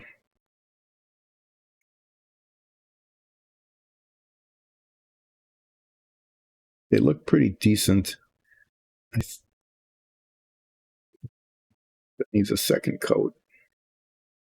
I was going to dry brush it with a brighter aluminum, but I don't think I am. I think they look okay the way they are. So those will just need to be incredibly carefully masked. The thing here is this edge right here, okay, right along the top and the bottom, that needs to be painted red. And then the inside of this, like, I need to get the tape right there, but also like into the little crevices. So that's going to be kind of a challenge. I've got some really nice, like 1/16 inch wide tape that I can use for that, but it's yeah, no, it's just going to be a challenge.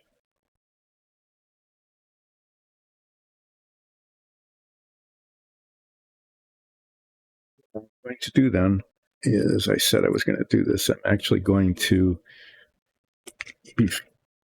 before I put the second coat, I put a second coat on that. I got this metallic paint all over the tops of these, just because I did. Give that a light sanding to make sure that when spray painted, oh, maybe I should.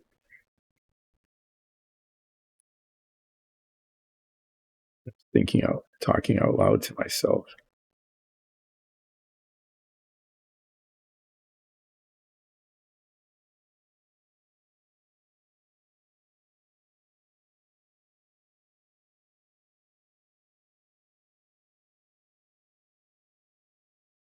There's still a lump here. Standing this, for weeks. So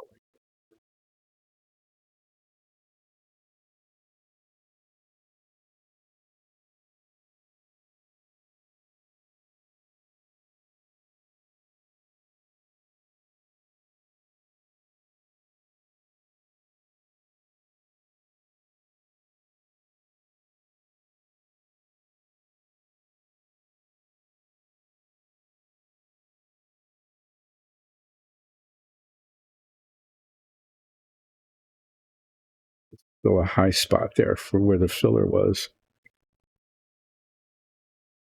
This gives me an opportunity to worry away at it yet even longer.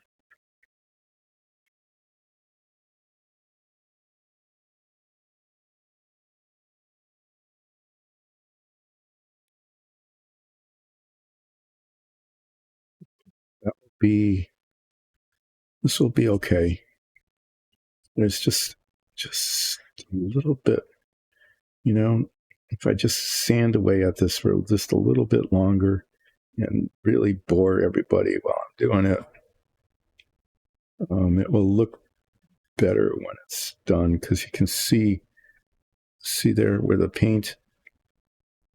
This means this is higher than the paint because it's not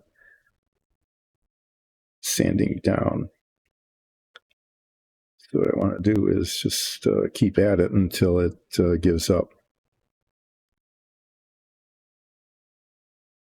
So in some ways, it was good that I swapped the silver paint over the edge, because it lets me see where the seam filler is still an issue. And you can see there's a line there. Okay. It's just the line between where it's painted and not painted. And that is where the filler is higher than the surface underneath it.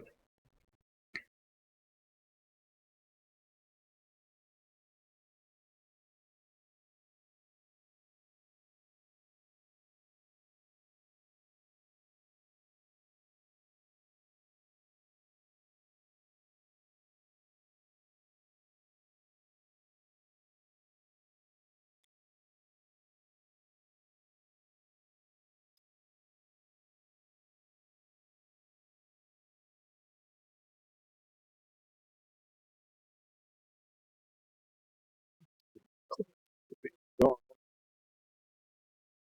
getting so bored with this, but it's that close.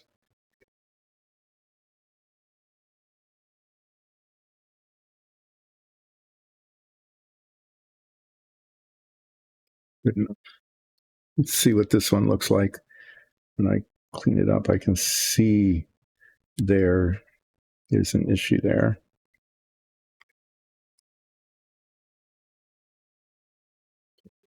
It's the same thing. You can see the high point.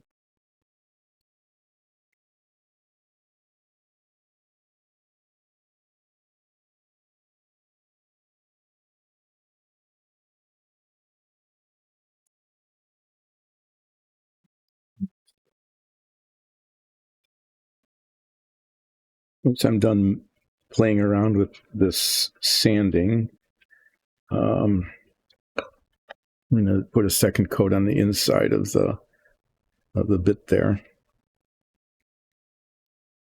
Becoming incoherent. What it is, I've got an hour left. Wow.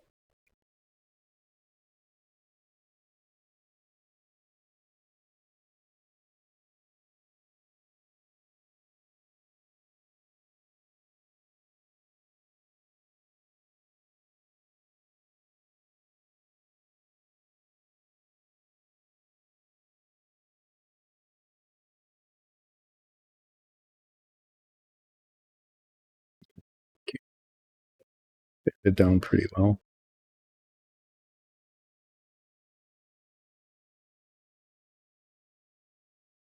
Looks like on the front bit here, there's filler there as well.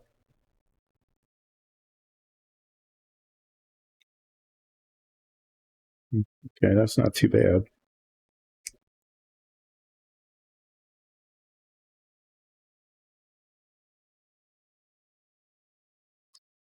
Right, these are ready to be taped on Wednesday near the start of the. I know it looks a little scabby, but it'll look really good when it's painted. Near the start of the stream. Okay, I'm going to be taping these because it's just going to be a challenge to get that done. Like I'm okay with how those radiators turned out, so that's okay. This turned out okay after playing with it over and over and over and over again. I think that looks good.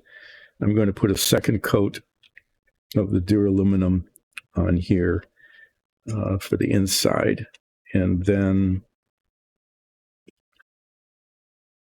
decide what to do with the rest of the stream.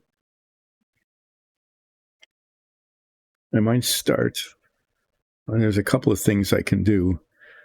I have a prop. Here, I'll hold it up for this camera. This is a rock that is going to show up in our D&D show somehow or other. And maybe what I'll do is I'll just start playing around with that because it's really hard to mess that up. I'm just going to be using some a dark gray wash, and washing it on there and kind of emphasizing some of the craggy bits, and then probably doing some dry brush highlights with a light gray.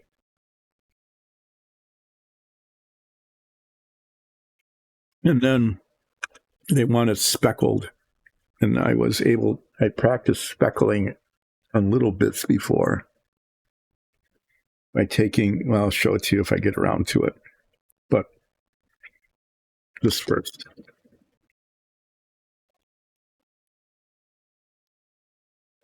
So after this is put on, the second coat, it dries, all of these parts are going to be ready to be masked. And then the red spray paint put on. And after that's done, then they'll be ready for assembly.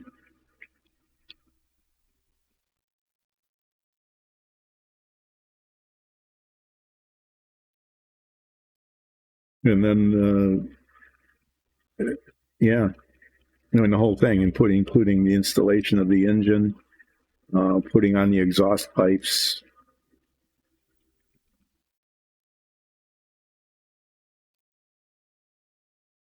Yeah, there.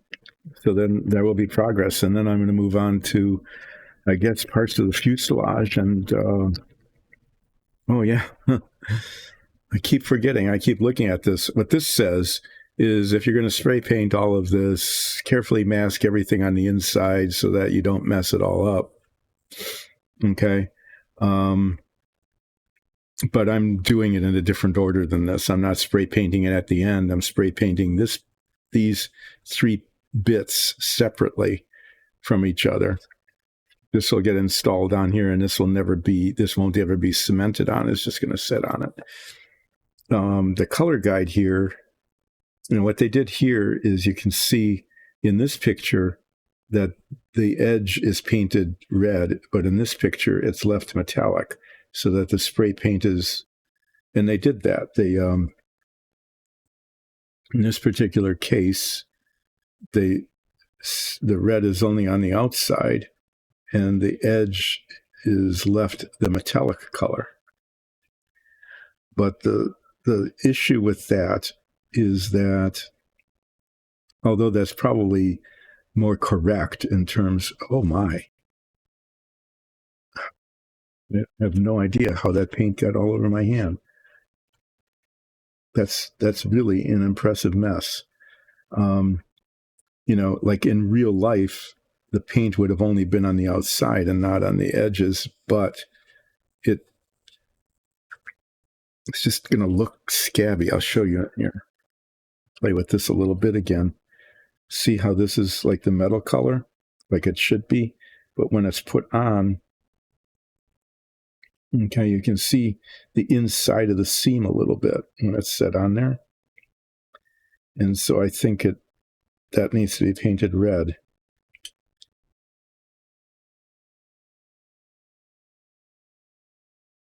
Because otherwise the seam will be really dark, and if it's painted red, it'll sort of blend in. So that's what I'm going to do. And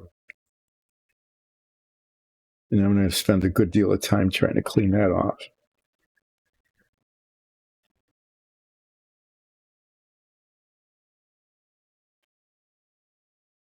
Wow, that's just, paint jumps onto me. I don't know how or why, but even if I'm careful like this, I end up with paint. Really annoying. I mean, it really is annoying to be painted when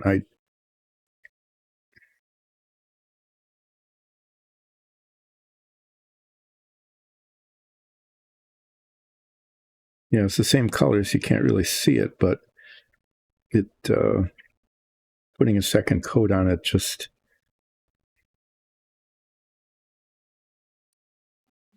looks better. Assuming I can get the bubbles out.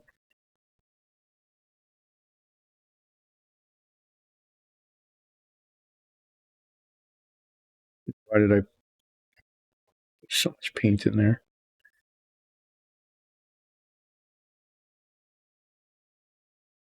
Yeah, and then I'm catching the parts I missed the first time. There's always that.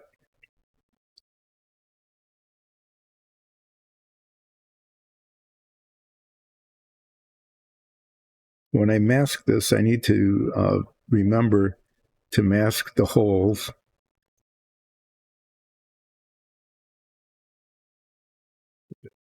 Paint to get on the inside of this. and the slots, even though the slots are going to be filled later with the radiators.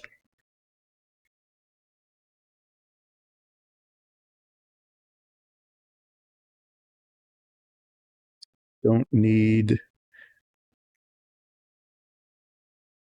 red paint all over the inside of this.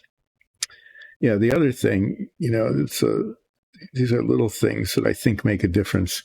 The radiators go into these slots from the outside, but the inside, oh my God. Really, where did that come from? All over my finger and all over. Thank God I haven't painted this. Just, I mean, that's a huge, messy. Oops, I have no clue. That paint got all over my hand because I really.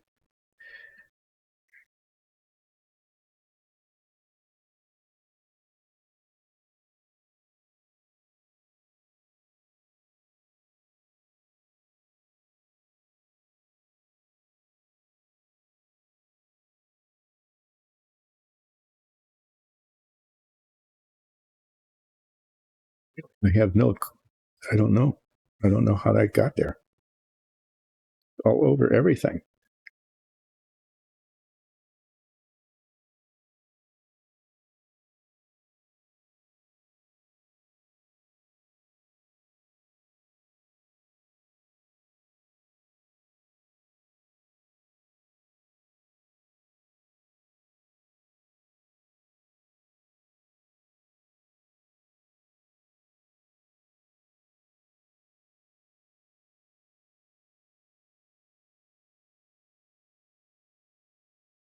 It's just so bizarre.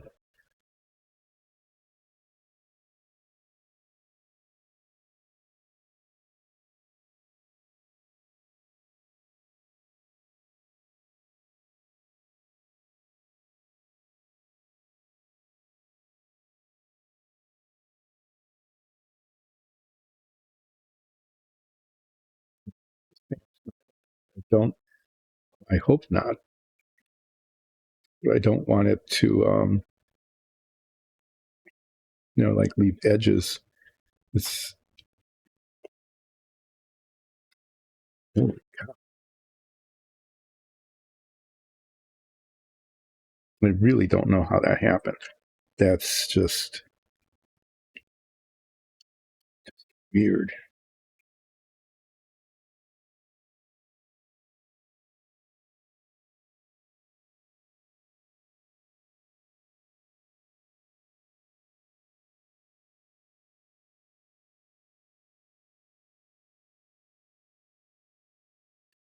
Set this down, and I'm going to have to clean up. I really. That was disturbingly weird.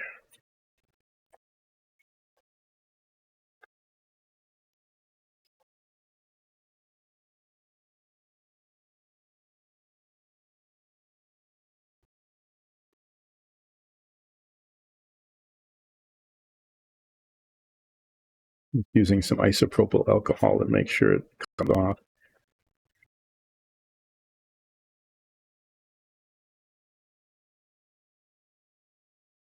Hmm. Very, very, very, very weirdly, disturbingly weird. Fortunately, it just messed up the primer a little bit and didn't get all over everything. But I mean, it could have been spray painted red already. Whoa, weird, weird, weird. All right. Yeah, sanding left on this. Once that dries, I'm gonna, I'm not going to get all the silver paint off, but I want to make sure that, sometimes if there's a little paint on the surface like this, it it can show. Not that it'll show through the paint, but that it might show a texture. like an edge, right? Like a paint drip. It could look like a paint drip. And I don't want paint drips over the outside of my engine cowling. And I'm resisting the temptation to sand it now. The same issue here, just, where the gold paint is over the edge a little bit.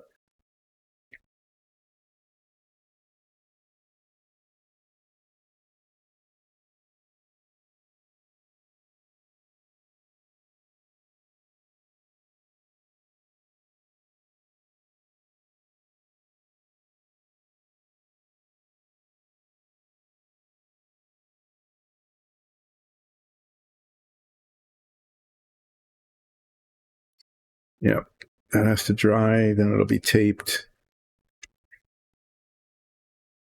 Okay. Well, there was a big, just totally unexpected. How in the heck did that happen? Oops, of metallic paint on everything.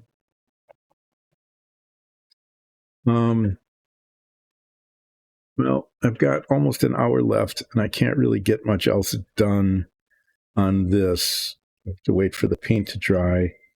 And then on Wednesday, I'm going to be doing a lot of masking, very slow, careful.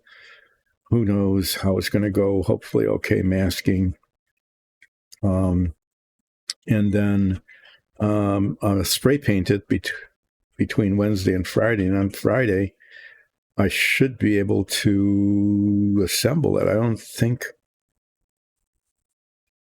once the red parts are painted red, I don't think there's anything in the way of assembling other than I need to remember these tabs, the little tabs, the edges of them need to be painted, and they're going to show through as tabs, but that will just be the radiator outlet. Once these are cemented in place here, I need to paint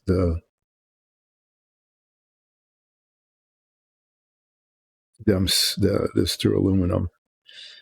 In fact, what I might do, very much not in order, okay? So very much not in order. I'm not cementing the engine in until all this is done. And these look like they go on at the end. I'm actually going to put those on before I install the engine and the front. And the reason for that is once these are cemented in, then I can paint the tabs duraluminum. I can just get it done then, rather than trying to paint them and then cement them in, because the cement, who knows what it'll do to the paint. All right. So on Wednesday, I am going to mask all of these pieces and prepare them to be painted, spray painted Italian red, which is the color of Porco Rosso's paint. It's the first time I'm using this. I hope it works out. And then on Friday, when I unmask it and go, oh, that leaked a little bit. Let's see what I can do to fix it. Or I'll go, oh, that masking really worked well, and all the edges are great. I will put the radiators in, cement them in, okay, let that set for a bit, paint the tabs on the inside to match the inside. Let me show you what I'm doing. At least there'll be something on camera other than just a paper towel. So these get masked. These will get masked. That'll get masked. This will get masked. Once the radiators are installed and the little tabs show through the tabs here, you can see where the white is there. I'll paint those to match the inside. And then I can install the engine. Okay. Then I'll install the engine, and it goes on these little tabs. I'm just going to use some contact cement to hold it in place. That'll hold really well. I'll probably cement these in using the model Contacta cement, just to make sure that they're grabbed there. Then I can install the engine. Once the engine's installed, I'm not going to cement this on because that's the access hatch. That's the access hatch to get to repairs, the bits that have details that show. And then I can cement on the front after the engine is in place. And then the exhaust pipes go on after that's all done. And then this will be finished. If everything goes well, this will be finished on Friday, and then I can move on to the fuselage pieces. I do need to get this interpreted. Every stream I've had since I got back last week Wednesday has been, this is telling me something about these little support struts on the horizontal stabilizer, and because it's A9 through 12, these little bits, which are supposed to be, they all look identical. But maybe they're not. I don't know. It probably says, be very careful not to mix them up because they're not all as identical. That's probably what that says. Find out. I don't know. We'll see how that goes. I'm going to put this on top of my coffee mug so I don't forget to take it up.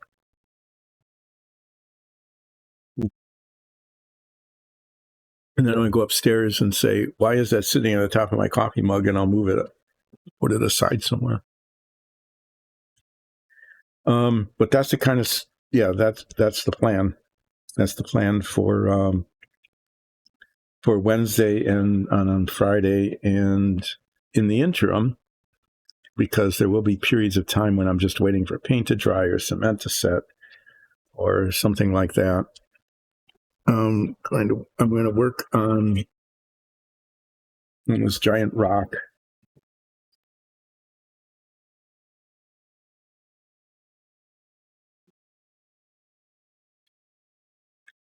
And try to make it look a little more interesting than it does now.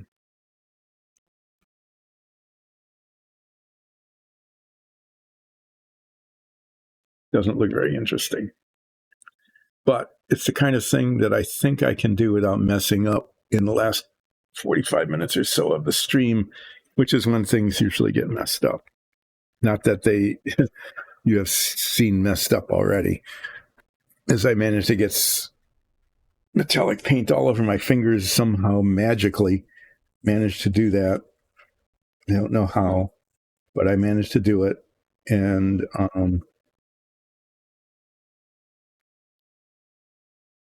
there it is. Yeah.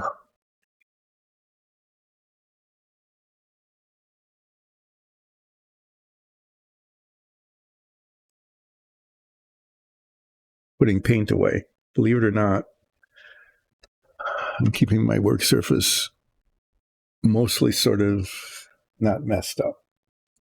Okay, what I want is dark gray wash. Here's some. I think I've got another bottle of it somewhere. I might use this too, just to give it some little blue tints.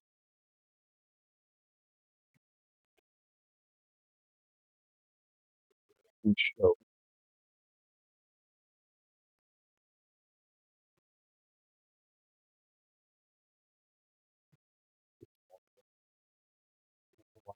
Two open bottles of dark gray wash.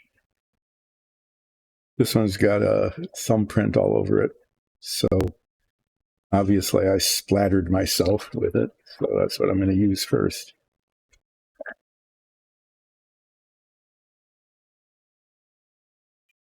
I'm just going to be washing this and letting it puddle up in the crevices to make it look a little bit less flat. And then I think I'm going to use some of the blue gray just to do it, just to give it in just spots, just to give it like some streakiness. And then I'm going to take some lighter gray paint and just dry brush the here and there, just some of the highlights, the high points. I'm going to act like I know what I'm doing in terms of making this look more lifelike. I mean, lifelike. I'm not going to pretend that I'm going to tell you I don't know what I'm doing ahead of time so that you know that I know that I don't know what I'm doing. But I hope it looks okay. It's just a rock prop, right? I mean, how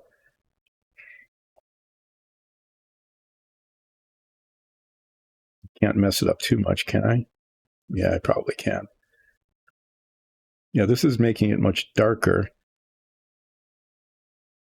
I want it to puddle up in the crevices.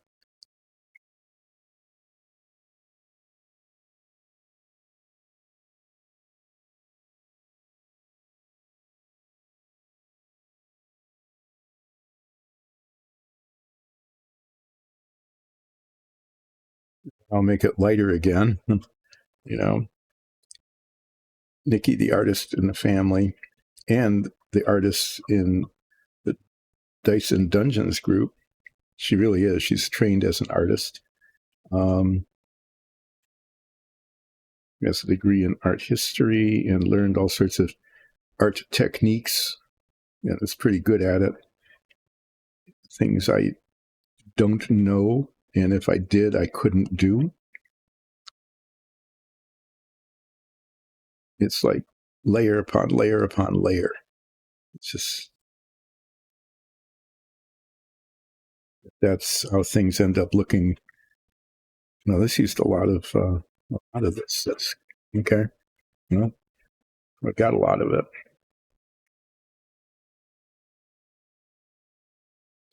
Layer upon layer upon layer, and then things look like they're something. So you painted, one color of gray, and then make it darker, and then spend a fair amount of time making it lighter again, and then make other spots dark again. Just, yeah, it's going to get on the cardboard. It might be time to rotate the cardboard work surface. On the cheap, on the cheap thing is to have an underlayer of cardboard, and then paint gets on the cardboard and makes a mess, and then the other half of the cardboard, the part that's under there, okay, that doesn't have paint on it. I just rotate it 180 degrees, and then in this piece of free cardboard, because it came with a box of stuff that got delivered to the house. Okay, so there's no cost involved. The free cardboard then lasts twice as long.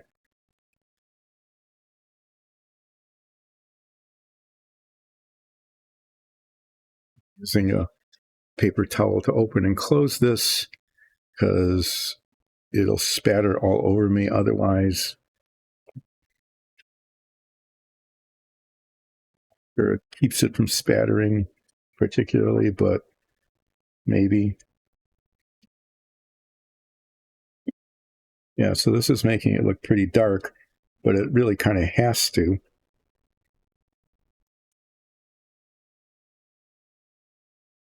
In order for it, because the other wash we have wouldn't show on here at all. That's why I'm going to end up probably using, like I said, make it look dark and then make it look light again.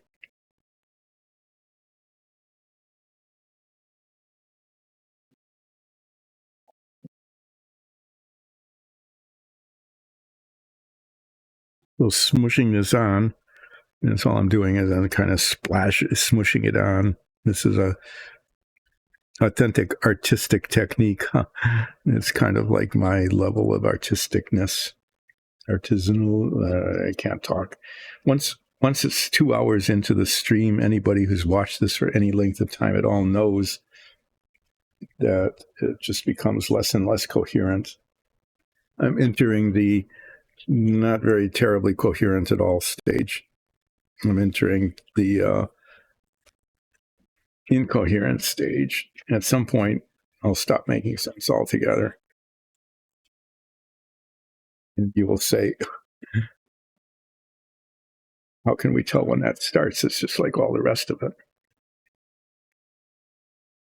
So I'm attempting to get this to puddle in the crevices to add some variation in coloration. So I want the crevices to be darker than the not crevices. The next step after this, once this dries, which will be the wash takes a while to dry. I don't know why. I guess this is because there's so much solvent in it.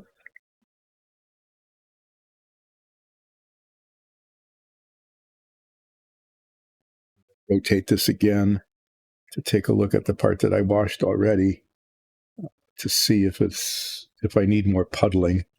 I might end up just putting more on, the low spots just so it puddles more to make it a little darker. And then once this is dry, which will be Wednesday, because I know that, the masking, well, I can't say that. The masking actually could end up taking all 3 hours. I don't know. I'm expecting it not to take up the entire stream. But after the masking is done, then, because that's first, otherwise the model will never, if I don't keep working at it, it'll never get done. If I keep working at it, it may still never be done. But I'm going to get a lighter gray paint out and just do this, but just barely touching the surface. And trying to put highlights on the peaks. And then I'll have Nikki take a look at it and say, what can I do to make this better? And she'll say, why don't you do this and this? And I'll go, well, you say, why don't you? It's because I don't do that.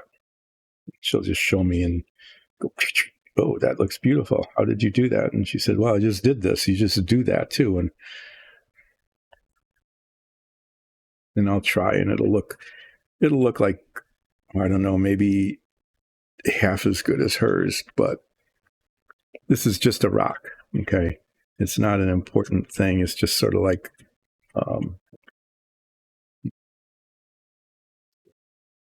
thing that'll be a prop on our D&D show. And it'll just need to look, it'll need to look okay on camera, not gorgeous. This is not something that you're going to be putting on display under a bright light somewhere in a display case or on a shelf. It's just a chunk of rock that was made on 3D printers behind me.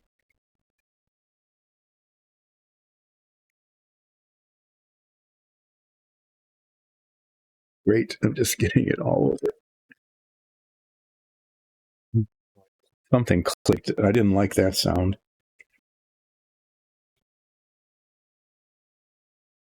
The other thing about cardboard like this is I can go ahead and make a mess on it because I can rotate it 180 degrees and use the other half. But the other thing is, in this, even more economy, I can flip it over. So unless there's something printed on the other side that I don't want showing, I'm not sure if it does or not, I can flip it over and I can get 4 uses out of a single piece of cardboard.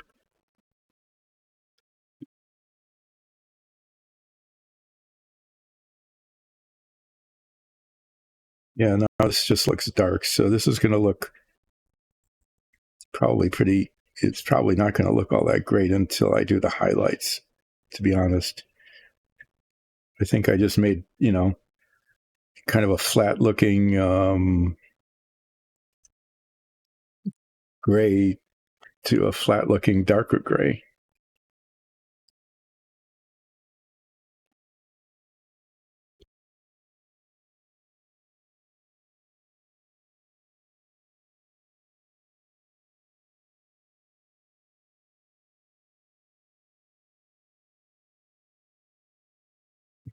Run down crags and rivulets and things.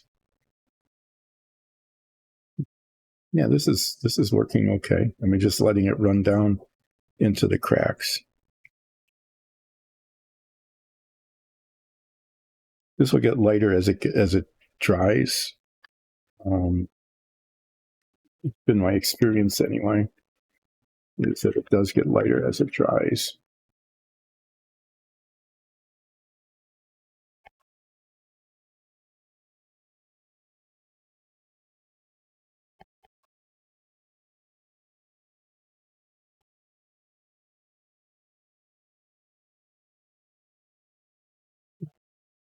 There. I'm just using up I might as well use up what I've got poured out, right?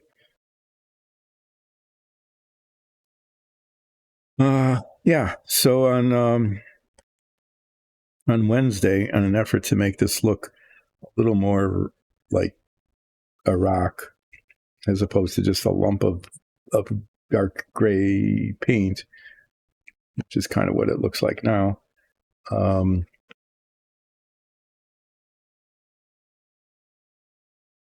going to take, I'll even pull it out now. I'm going to take a light gray, kind of a light gray paint, and brush the highlights and see how that looks. It might look okay. It might just look like, it might not look okay at all. We'll see. The worst thing that can happen, and I keep reminding myself, is if it just ends up looking really crappy. If it just, I can say that word right. This is a PG stream, but I think I can say that word at least once without going to PG-13. If it looks bad, if it just doesn't look good, just pull the primer out and redo it. And what you're seeing on camera here this was a lighter gray color, and now it's a darker gray color, and it looks like a dark gray lump instead of a light gray lump. Or medium gray lump, I guess. It wasn't really light gray. Yeah. And I'm done with this. I was going to put a little bit of this on. I might try this. Not now, because it's all wet. It needs to dry. This is a grayish, kind of a grayish, bluish gray, mostly gray. And I think I might just slop a little bit of this on after I do the lighter gray highlighting, just to see what happens. And then the speckling effect, this is really messy. This is a stiff bristled brush that is a throwaway that's used when I used to do remote controlled RC radio controlled airplanes, which I did for a while. It was a lot of fun, but then I stopped and never got back into it. These were used to paint fiberglass rosin in the fuel compartment to fuel-proof it, because if the fuel leaked, it dissolved the epoxy that was holding it together. And that actually happened once. I didn't seal it adequately, and the fuel tank did leak, which it shouldn't have. So it was like two mistakes, right? I didn't seal it properly, and for some reason, the fuel pickup line wasn't done well enough, and it leaked, and it dissolved the front of the plane. And fortunately, I landed, and then it fell off, because it was the firewall that held the engine on that was epoxied right in front of the fuel tank, the way this plane was built. It would have been worse if it happened in the air and the engine and the propeller went flying off and pulled the fuel off, and the fuel leaked, and the plane crashed. I mean, that would have been bad. But what was I saying? Oh, yeah, that's what this brush was for. But what I was told is, and I tried this once, it actually kind of worked, is you put paint on here, like ivory or light yellow, and do that, and it flicks little specks of paint, and it speckles the rock. In fact, you can see it there. See all the little speckles? That came from that. And they went here instead of on the thing I was painting. But that's a thing that I'll be doing near the end of making this look sort of like a big piece of rock. All right, I'm going to start wrapping up. But first, in the wrap up, I want to talk about Dyson Dungeons. We have put on a Dyson Dungeons show. It is amazing. We stream with a live chat on Sundays at 2. 3 Sundays a month. The schedule is actually posted on social media. Those of you who go onto social media and know how to find it. Our social media sites show up on underneath me sometime or other. And yeah, like there's some now, except it's got a twit bird on it, which isn't a twit anymore. It's an X. And then there's some others there. There's a Facebook thing. I can't really see them because I have my glasses on. But those are social media sites, and you can go there and you can see the schedule of our stream. And you really need to watch it either on stream on Twitch or catch it later on YouTube or listen to it as a podcast. Okay, that's Dice and Dungeons. And they're really good. Our show is really good, I have to say. It's been going on for well over a year now. We have like 100 episodes up on YouTube. You can catch up on backstories and everything. It's a lot of fun. It is one of the best D&D shows out there, I think. So you should be watching it. On our 3D printers here, and I want to pull a couple up just to show you. We do our own dungeon tiles. These are examples. These are made to look like wood, okay? So they're printed like on a 3D printer back there, and then this is how this stream started, painting these for the show. And our DM said, well, you might as well stream your painting. And I said, well, sure, why not? I'm just painting anyway. So I got all this surplus little junk here, little microphones and ring cameras and stuff like that. A stream deck that is not adequate for our show anymore. So I got that on my workbench here, and we primed these, and then they're base coated brown and then washed to make it look like really rich wood, and then the stucco's painted in. So it's a multi-step process, but they end up looking really good, and they can be taverns or warehouses or manor houses or all sorts of things. These are just some examples of them. The cool part is that under these plates are ball magnets in the corners, and it's a little hard to show you with the aggro crag here, but they hold on to each other. See? And I mean, magnetically, they hold each other. They're easy to take apart and rearrange, and they hold. They're just great. And our dungeon tiles have really neat things too, like they have working doors, pin-hinged working doors. We have these with windows, round corners, inside corners. These are just some simple examples that I keep on the workbench here to show off. And that's how this stream started, is painting dungeon tiles and minifigs like these guys. Okay, I painted these minifigs that show up in our show. Okay, they look pretty good on camera as part of the show. So when we're in combat, we have a big combat map with dungeon tiles and minifigs, and you can see the combat as it occurs. So that's our D&D show.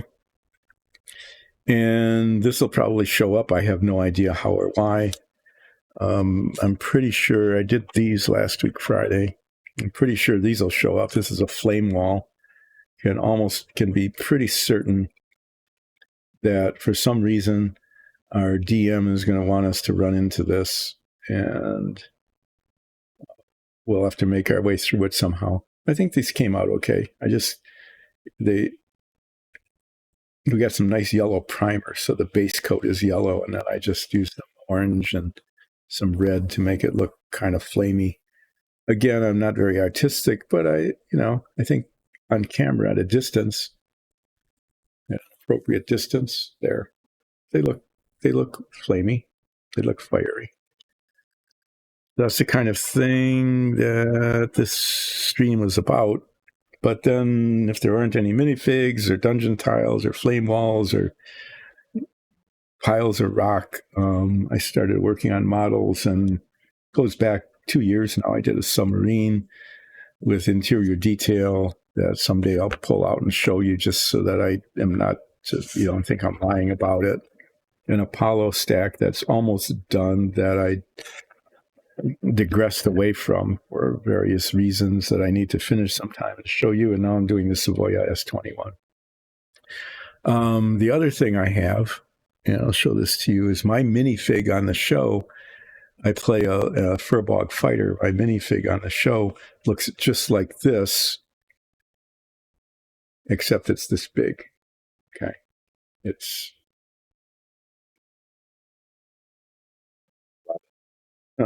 Yeah, I'm so good at getting on camera. It's like up to the knees here. So it's like, this is 3 times the size. And as a Christmas gift on these new 3D printers, which are really good, Alexis made a desk size display model of my minifig. And so at some point in the future, when I'm not doing anything else, or I'm waiting for glue to dry, or I just don't feel like tackling a difficult part of the Savoia model, I'm going to paint my large minifig. That's why it's on the thing there, what we're painting. I had planned to start working on this today, but I didn't. My minifig currently has a flame sword. That's all flamey. I'm going to paint that with like 4 or 5 different colors, at least 4, I think, to make it look really cool and flamey. And a disarming dagger. Wearing full plate, but my character in the game has acquired magical Tashira-Noon armor. And Tashira-Noon is a warlike cult of mainly elves that was created by our DM. I was trained by a former member of the Tashira-Noon. I see there's some cleaning up I need to do on this, some filing and sanding, just some rough edges on the bottom here, because I want this to look pretty good. So it's full mithril plate magical armor, but the Tashira-Noon colors are green and silver with some gold highlights. And so just painting this whole thing metallic, I'm going to be painting it kind of a glossy green color. So the main color of the armor. And I'm going to do something with the cape in a similar vein. And then give it like silver highlighting. And this is magical, so I might even do some gold highlighting. I'm not sure. The boots, I'm going to treat the same. The armor parts of the boots, I'm going to be painting that glossy green with highlights. Just the pants underneath will just be leather. What I can do with the cloak, I'm going to paint the inside of it probably ivory or something for the rest of it to show off. Anyway, I'll have to play around with different colors. But this is the large minifig that I put into what we're painting that I didn't get around to painting today, and probably won't until maybe the end of next week or the week after. But I do want to get started on this. I'd like to make the cloak look kind of streamy and velvety. I'm going to maybe play around with different ways of making it look like that. I've got some pearlescent paints that might look really good as a wash on there. And I've got some speed paints that might look okay too. But the little filigrees here, I'm probably going to, and the edging, I might do those in gold. Or maybe brass. Brass sometimes looks better. Yeah, so looking at this, I'm going to put my head magnifier on and do a little bit of like plucking away some little strings and some spots where it's a little rough edge. I might sand or file that down. But this is my character, and I'm going to start painting that sometime in the future. This has to dry. It's not looking particularly great. I don't know. The wash maybe isn't doing its job, or I didn't do it right. But I'll put some light gray highlights on. Neutral gray, I think that's the color. I've got a lot of that.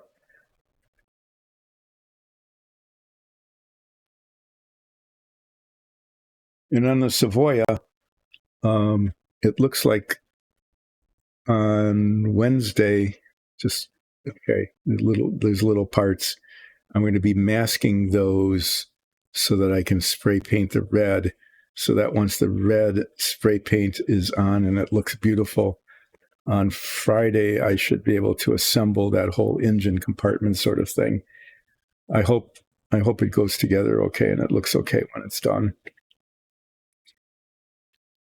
That's to be seen. I'm going to go here. Neutral gray. This is the color that I'm going to be using to put some highlights on here on the raised surfaces.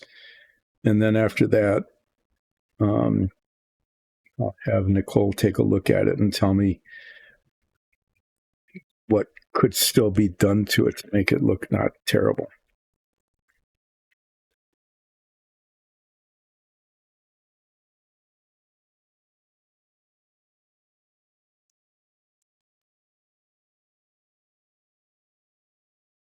Well, I didn't mess anything up today. That was kind of a nice thing. Got a little bit of painting done on the Savoia, a little bit. I did some additional sanding so that the seams are filled in. The main thing I'm concerned about is this up here, and I think this is going to look okay. Inside is, yeah, it looks all right. Looks like bare metal. It'll do. As usual, I spent a whole lot of time accomplishing very little, except, you did get to see me get paint all over my hand somehow. No idea how. It was kind of a thing. And I got to talk about Dice and Dungeons and what I'm going to be doing the rest of this week. So if you possibly can, it'd be great if you became a follower on Twitch, like on this stream. If you catch it on YouTube, become a subscriber. And you can also go to patreon.com/Dice and Dungeons, patreon.com/Dice and Dungeons, and become a patron. And anything you can do or willing to do or even unwilling to do or whatever you can get anybody to do to help support us, be much appreciated. But I'm going to be signing off now. Thanks, everybody. And I will see you again on Wednesday at more or less 10 when I continue to work on this rock and do really exciting masking taping in preparation for some spray painting on the Savoia parts. See you then. Bye.